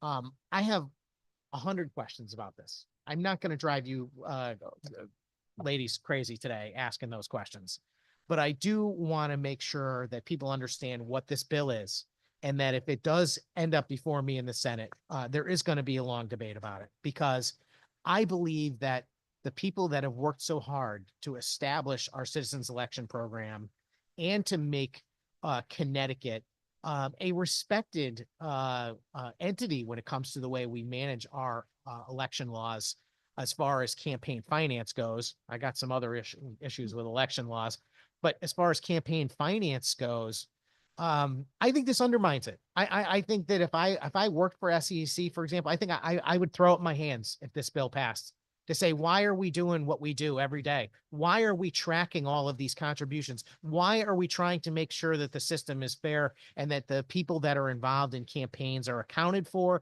We know who's doing what. I would be completely flustered and flabbergasted that the legislature would make a choice to do something that would really undermine every effort that they make on a day-to-day basis. I don't believe there is a justification for allowing platforms to take additional fees. You know, last year, this was characterized as tips. You know, oh, they can take tips. I'm like, tips for what? You know, they're an online money exchanger. They collect a fee already. You know, they don't need a tip. And the fact of the matter is that if they do collect tips, where does that money go and for what purpose? And if they're using it for a political purpose, isn't that going around the framework that exists for the state election enforcement system already? And why should political platforms that only process donations be allowed to ask for additional funds, period? I don't know that they have any skin in the game. This is a company that's being hired for the express purpose of processing payments. That is their purpose. And if they're doing more than that by collecting tips or actually asking for additional contributions for other candidates, they are interfering with that level playing field. They are making it so it's not level anymore.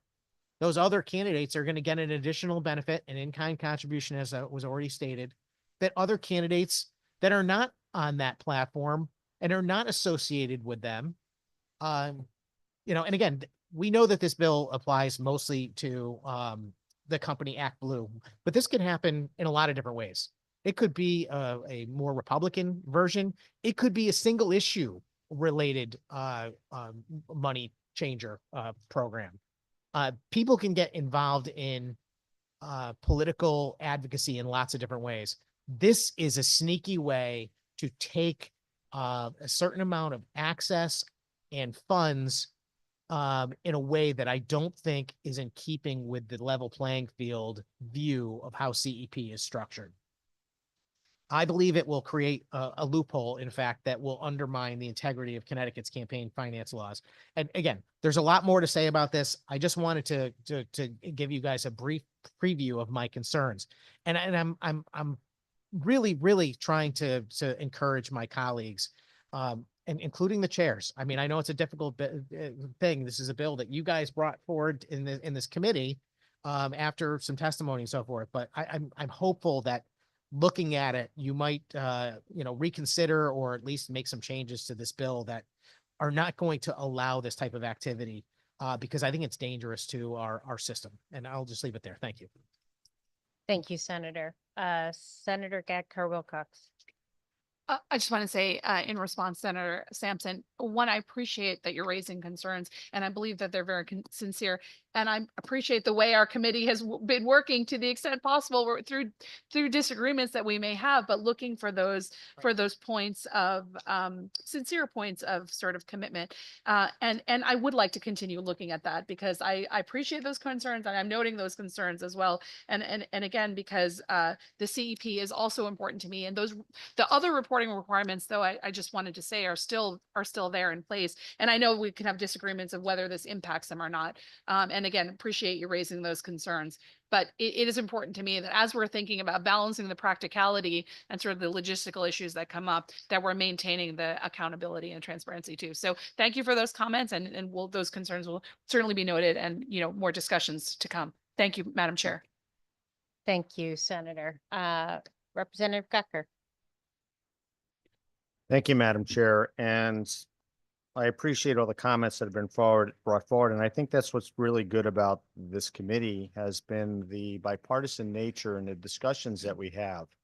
Though we may have disagreements in the end, we always try to work together to come forward with something we can all work with, because we're all here for the same reason, which is to make things better for all. As a strong supporter of the Citizens Elections Program, and a program that has been under fire, let's be real, for years, as to whether it should continue or not, has shown that it is a worthy program. And when I talk to legislators and others from different states, they go, "My God, we didn't know such a thing existed. This is a wonderful, wonderful thing. And we wish more could be done in this area." What do we find with the Citizens Elections Program? We find that it allows people such as myself, a blue collar worker, the opportunity to be able to represent other people in my community that may share the same values, and not having to spend time like they used to do in the past of just lobbying and finding dollars from usually special interests that, let's be real, may not be the interest that we want to have for the everyday individuals. But at the same time, having discussions on what we think should be repaired or fixed or expanded, I think it's worthy of having those conversations. And though I have a couple concerns with this bill, I also understand the fact that the conversation will not end in this room, but it will continue onward. And it's my hope that with the concerns that have been brought up and the questions that have been brought up, that we will continue to have those conversations. We will continue to work through those pieces, because it's through seeing advocacy and testimony that makes legislation a better place. So I will be supporting it for those reasons. And I hope that the conversation will continue. And I believe by getting it out of committee, we will continue to have that conversation. Thank you, Madam Chair. Thank you, Representative. Representative Vale. Thank you, Madam Chair. I would certainly like to hear more from Senator Sampson. He said he had a lot. I think he hit the nail on the head with what he did say. It's my understanding, the CEP program is put in place kind of to narrow the scope of who's donating to us, to make it more community-based. It keeps special interests out. And then this bill looks to me like they're trying to expand that, make it less personal by making recommendations.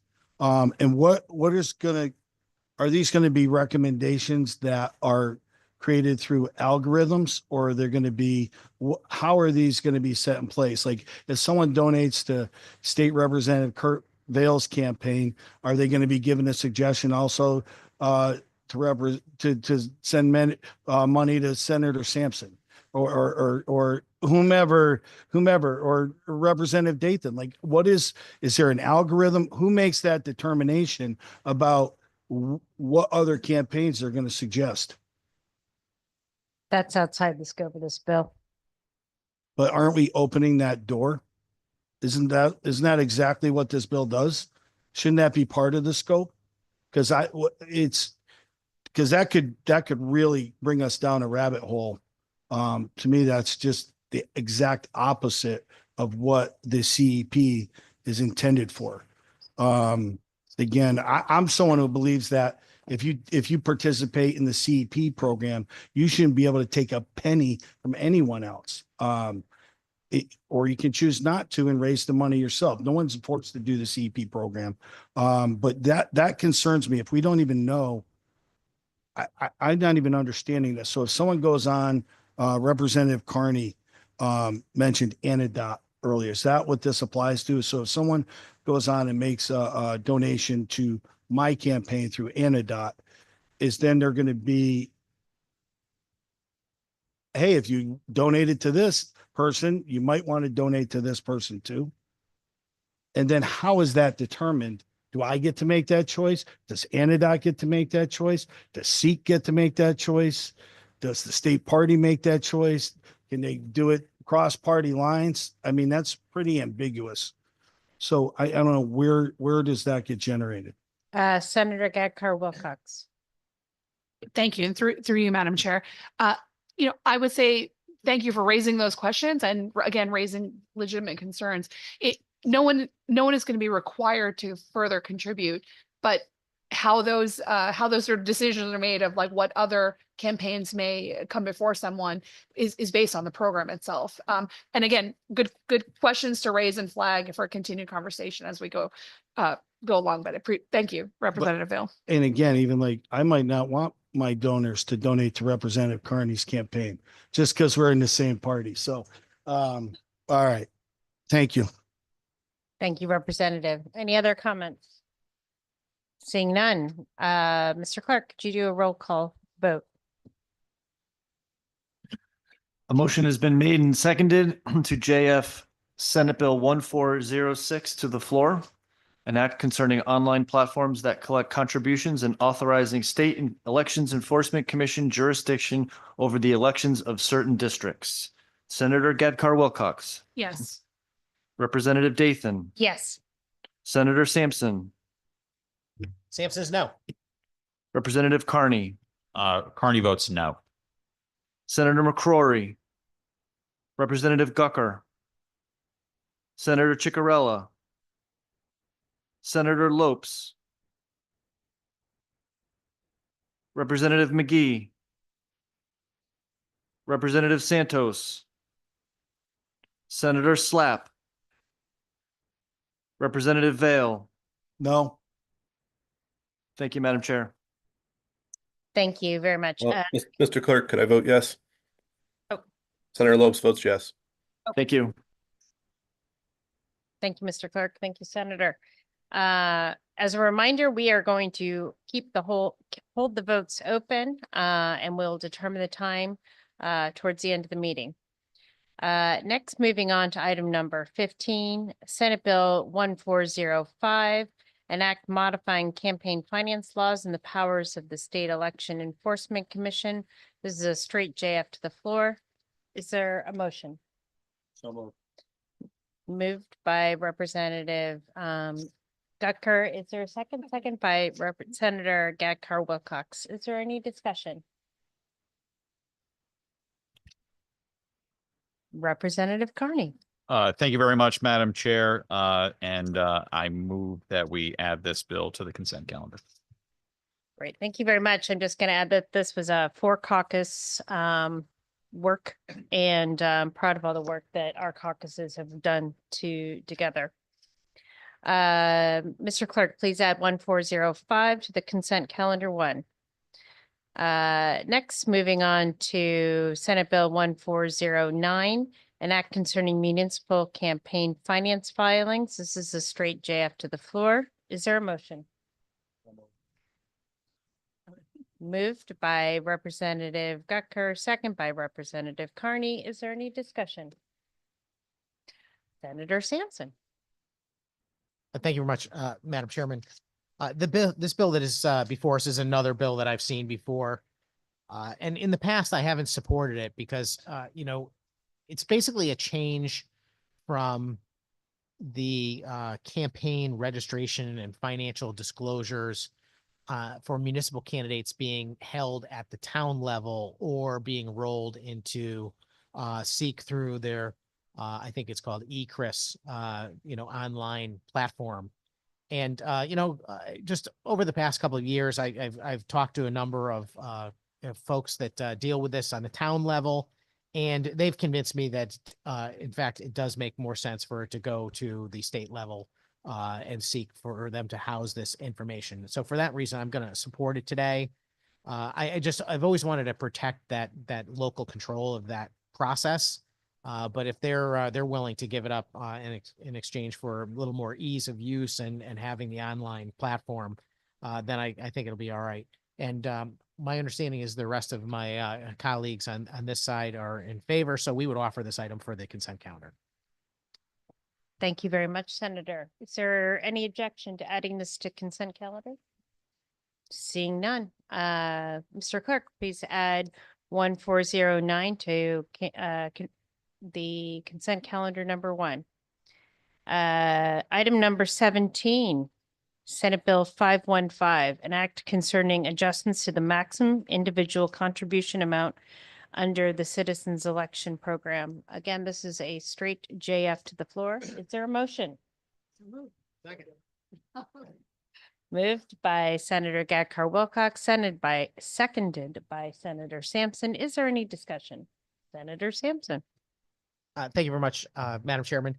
This bill is pretty straightforward to solve a problem that I noticed in the last election cycle, which is that the limit for CEP contributions is reset every year. But unfortunately, it doesn't often get set early enough. So what will happen is sometimes you'll be a candidate that files your paperwork in December or January, and you'll be told that you've got to reduce the amount of maximum contributions from what I think was $320 previously. You had to go back to the $250 limit, even though everyone in the world knows that number is not going down, and in fact was going to be reset at a number similar to 320 or even higher. And that's exactly what happened. So this bill solves that problem by just suggesting that the number doesn't revert, so that folks don't have to, go back and forth with some of their donors and that kind of thing. It's just tries to keep things so that's more smoothly. I know that the SEC has included similar language in other bills, and I'm okay with the way that they handle it as well. I just think it's a problem that needs to be solved, and I'm appreciative of the chairs having this as a standalone bill. Even if we don't accomplish the other parts of this thing, maybe we can at least fix that. And I'd be willing to work with them and the SEC as far as determining what the final language says, but that's the problem that we should resolve. And again, this is another item that I believe has unanimous support from the Republicans. And so I'd offer it for the consent calendar. Great. Thank you, Senator. Is there any objection to putting this on the consent calendar?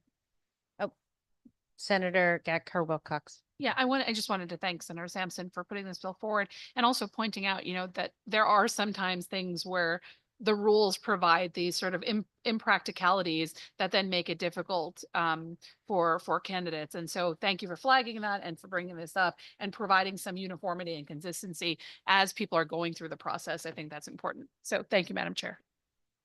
Thank you, Senator. And I'm going to echo my good co-chair's comments. I do think this is a good bill, a good concept, and I'm glad that we're having this on consent. Next, moving on to item number 18, 1407, an act concerning audits conducted by the State Election Enforcement Commission. This is a straight JF to the floor. Is there a motion? To add the previous to the consent calendar. Excuse me, I thought I said that. If you can add Senate Bill 515 to the consent calendar, Mr. Clerk. Next, moving on to item 18, Senate Bill 1407, an act concerning audits conducted by the State Election Enforcement Commission. This is a straight JF to the floor. Is there a motion? Moved by Representative Gucker, second by Representative Carney. Is there discussion? Representative Carney. Thank you very much, Madam Chair. Certainly appreciative of this legislation. It's something that I've heard from my caucus members a lot regarding some of the issues with audits by SEC after campaigns are over. So I think this will shed some transparency on that process. So with that, I move that we add this to the consent calendar. Is there any objection to adding this to the consent calendar? Seeing none, Mr. Clerk, could you add SB 1407 to the consent calendar 1? Next, moving on to item number 19, House Bill 7093, an act concerning referenda, independent expenditure and other campaign finance changes. This is a straight JF to the floor. Is there a motion? Moved by Representative Gucker, second by Senator Gatkar Wilcox. Is there any discussion? Senator Sampson. Thank you very much, Madam Chairman. This is a hefty bill. It's I don't know how many pages it is, but it's hefty, 33 pages. And a lot of it's, somewhat complex, dealing with, the internal workings of our campaign finance system. And I think I understand most of this bill. We've had this, before other committees in the past. This is very similar to Senate Bill 252 from last year, I'm told, which is another bill that went through the Government Administration and Elections Committee. And we worked on it a lot, and we never ended up getting it ready for prime time and to debate and vote on it in either chamber. And I think this bill is still not quite complete.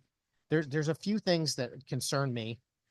In Section 4, this would require any person other than a committee who makes or obligates to make an independent expenditure in any type of campaign related thing. Like, I'm thinking of, I don't know, there is some sort of referendum about building a new school, for example, in some community.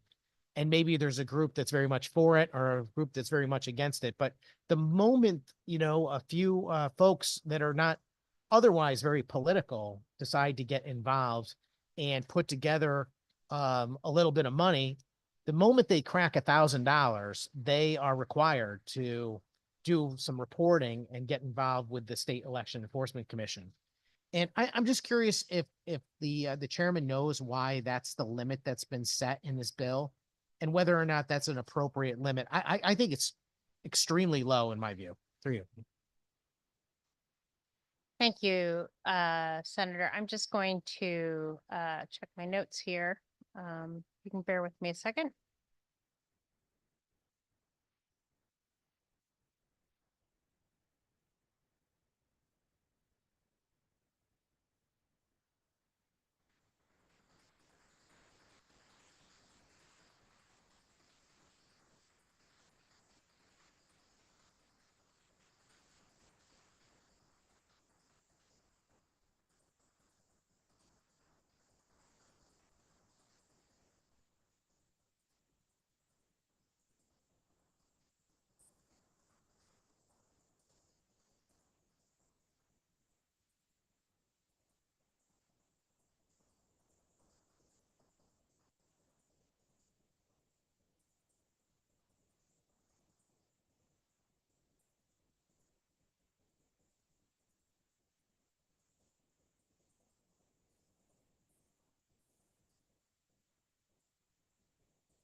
Senator, I understand that the limits for an individual are at $300, 320.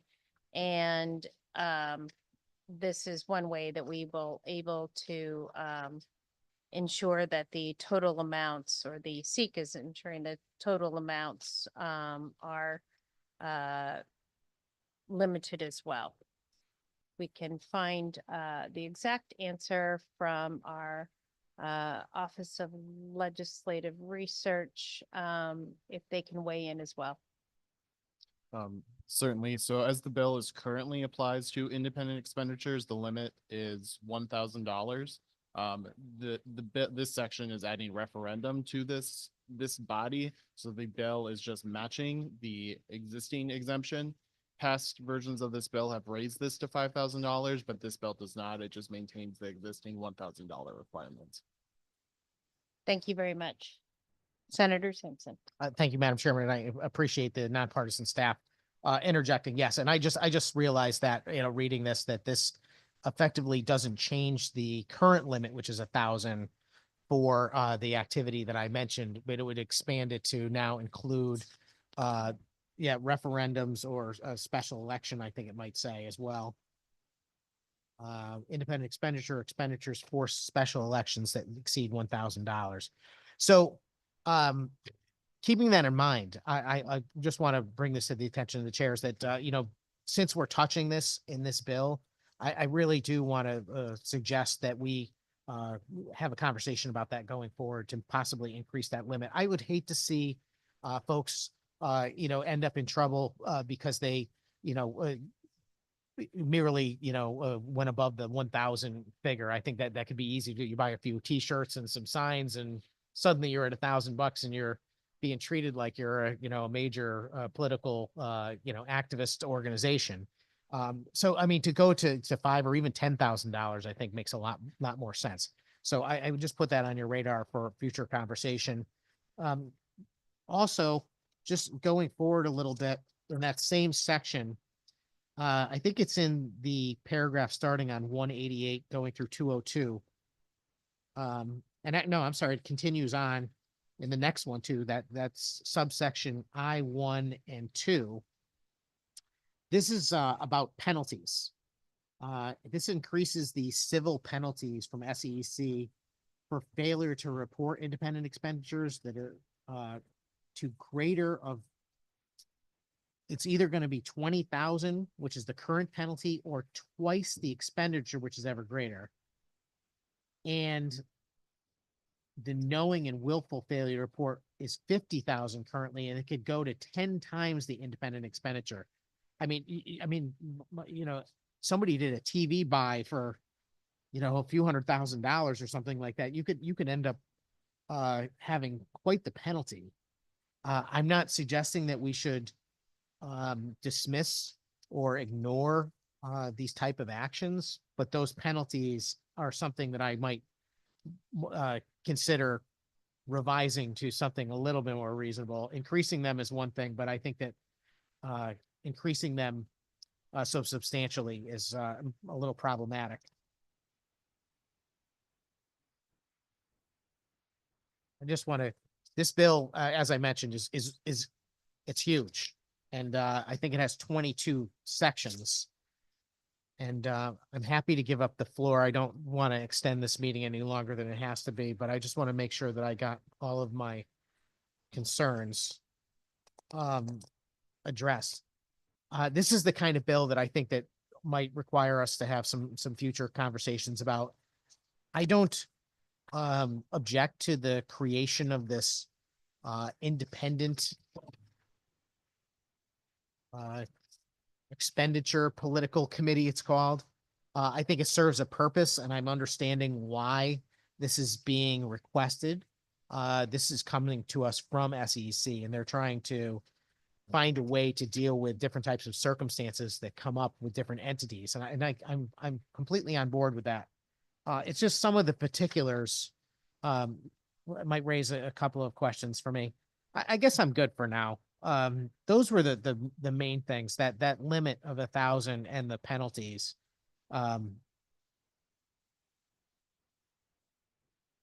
And I'll just save my, my other concerns for maybe an offline conversation. I think the bill's, it's pretty good. I don't think it's ready to be passed into law today. And I'm not a fan of, this is a work in progress kind of thing. But, in this case, because this is a somewhat complex operation, that I think is going to require a couple of, more minor changes. I think, I certainly will support it out of committee today. Thank you.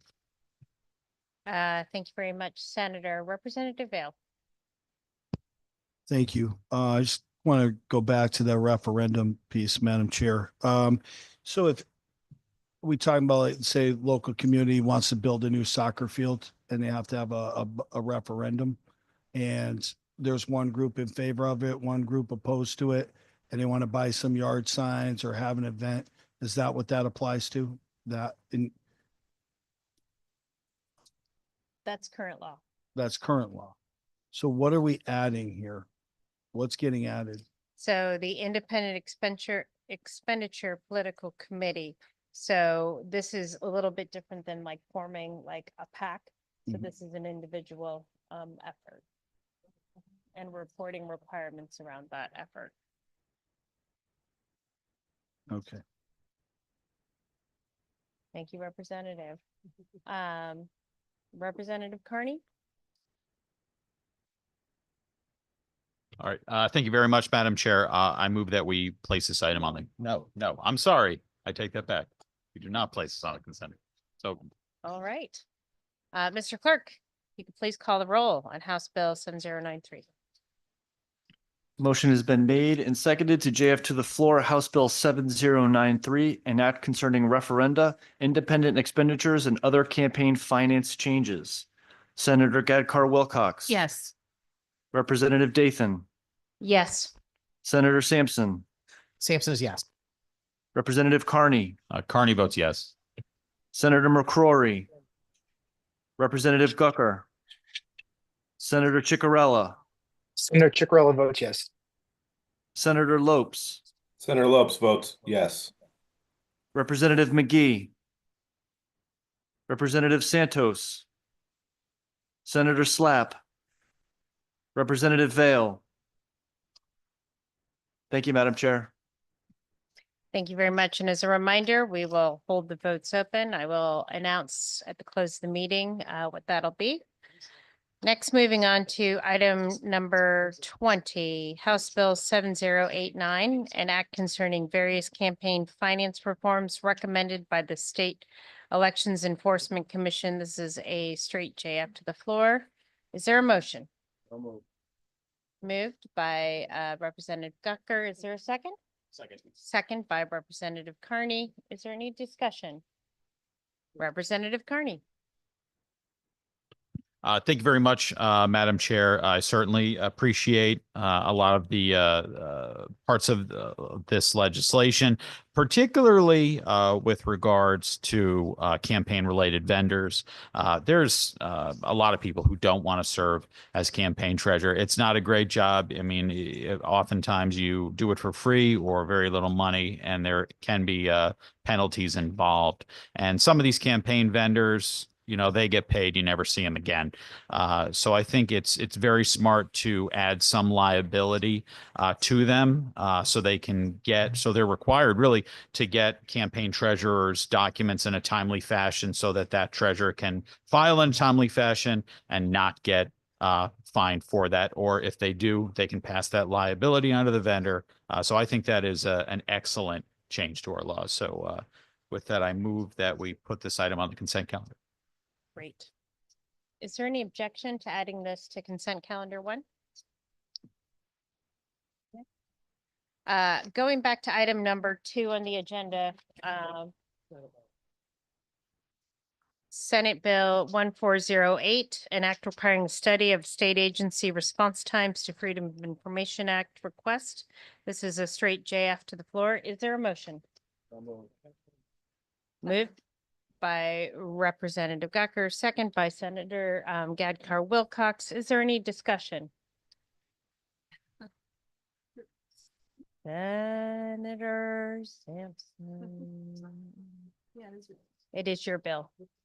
Number 2. I held because it was your bill. You're welcome to debate us on it. Thank you, Madam Chairman. I'd offer this item for the consent calendar. Thank you.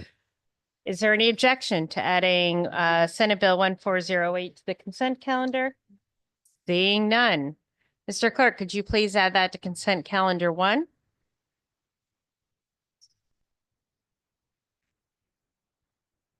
Okay, with that, is there can you call Senate, or sorry, excuse me, consent calendar 1, please? And make sure we highlight which bills are on the consent calendar. A roll's been called for consent calendar 1, which includes House Bill 7184, LCO 6557, House Bill 6487, House Bill 7091, LCO 6619, Senate Bill 1467, LCO 6656, House Bill 7186, LCO 6676, House Bill 7090, LCO 6572, House Bill 7092, LCO 6558, House Bill 5574, LCO 6661, Senate Bill 1405, Senate Bill 1409, Senate Bill 515, Senate Bill 1407, House Bill 7089, and Senate Bill 1408. Senator Gadkar Wilcox, Yes. Representative Dathan, Yes. Senator Sampson, Sampson is yes. Representative Carney, Carney votes yes. Senator McCrory, Representative Gucker, Senator Ciccarella, Senator Chicarella votes yes. Senator Lopes, Senator Lopes votes yes. Representative McGee, Representative Santos, Senator Slapp, Representative Vale. Thank you, Madam Chair. Thank you. With that, this concludes our voting, but it does not include conclude our remarks.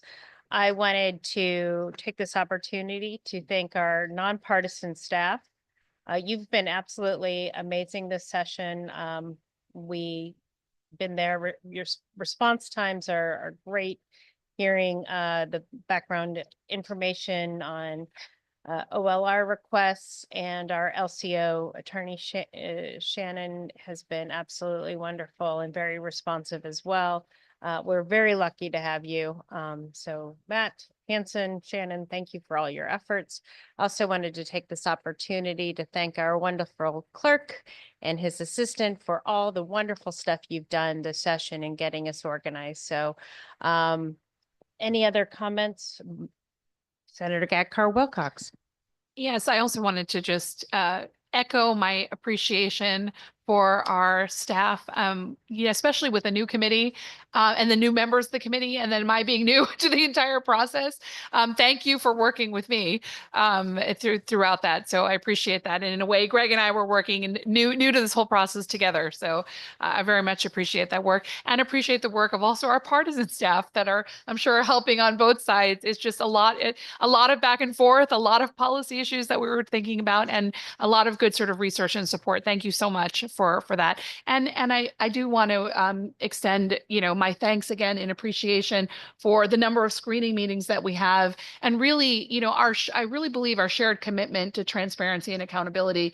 And wherever there's disagreement, looking for, well, how can we work through that? Where are the points of consensus? And to go from there, which is, I think that's ideally what you want in a democracy, is disagreement, and like, where can we move forward in a good faith manner to get us to a better government? And I, look forward to continuing the work, whatever that may be, of this committee going forward, but just appreciate, all of my colleagues and on both sides of this, and especially for me as this is my first committee, and really the chair of this new committee. It's been an honor. So thank you. To you, Madam. Thank you. To our ranking members, any comments? All right, thank you very much, Madam Chair. I just want to echo what's been said, certainly about the nonpartisan staff and our clerk and assistant clerk. You've done a great job. I mean, we're charting new territory here with a new committee, so trying to find exactly what we should be doing, and I think we've done a pretty good job with that.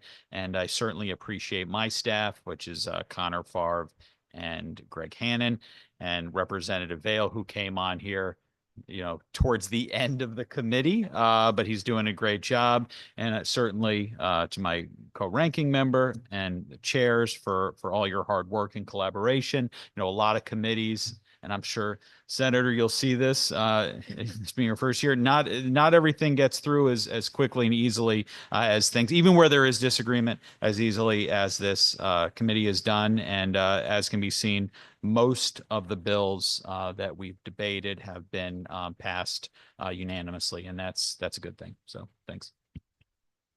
I can echo those comments. It's been great to have such wonderful ranking members, and to my co-chair who's been a superstar for her first chairmanship. She's done a fantastic job, and I have to echo the remarks of our partisan staff. I know on the Democratic side, we're very lucky to have Connor and Chris to be helping us and putting together information and background information for us as well.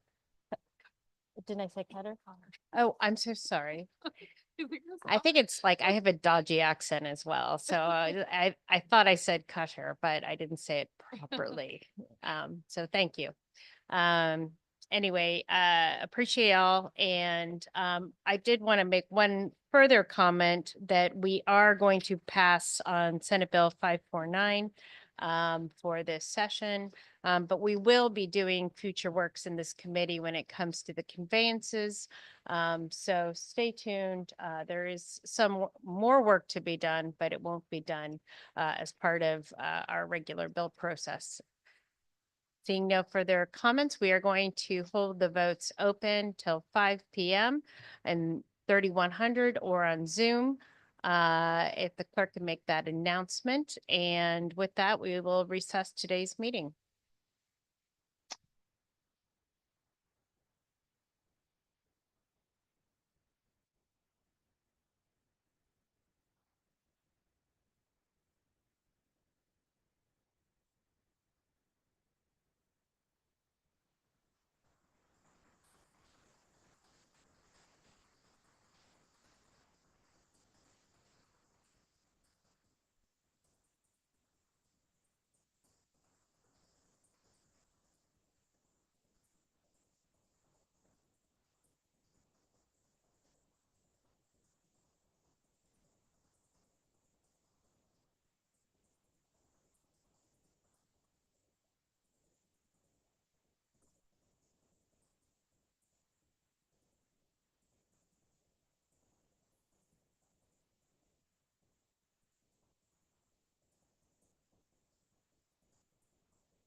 Hey, Greg.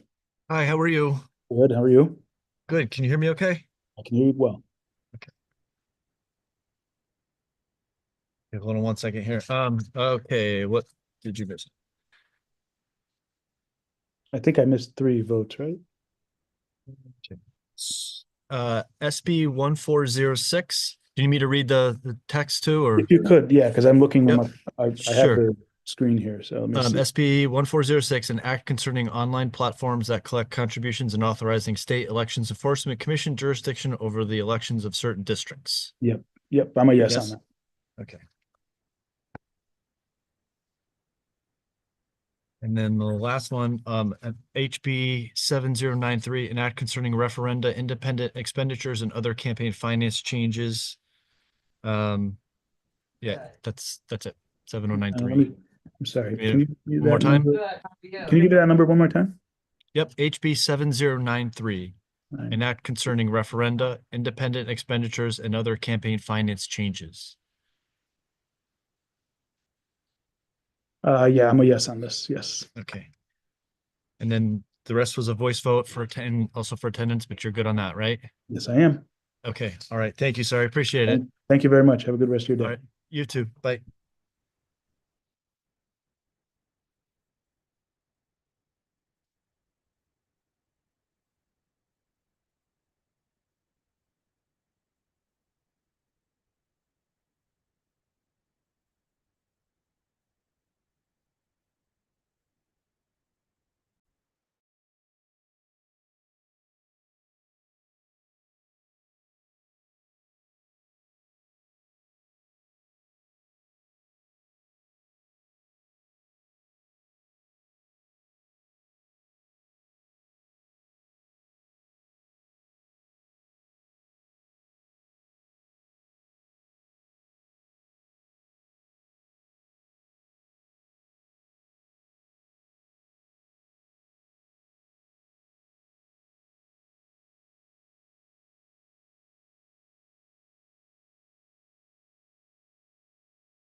Hi, Representative. Can you hear me okay?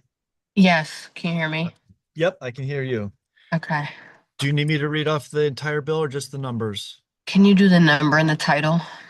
Yep. Let's see. 1406, an act concerning online platforms that collect contributions and authorizing state elections enforcement commission jurisdiction over the elections of certain districts. Yes. Okay.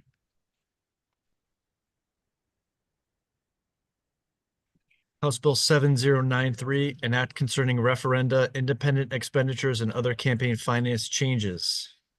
Yes.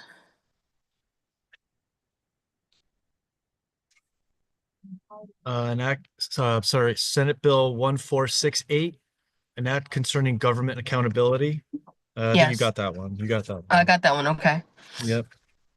And then the last one is HB 7185, an act concerning ethics. Yes. Is that a completed bill or it's just? I think, I'm not Mhm. sure if it's completed or not. Okay, does does the bill have language or was that just a Yes. concept? Okay, it It has does have language. language. Okay. Yep. Yep. Okay. Thank you. You yes on that one? Yes. Okay. Okay, and then the last is just the voice vote for the consent calendar. Yes. Yes. All right. Thank you. Have a good Thank day. you. You too. Bye. Bye.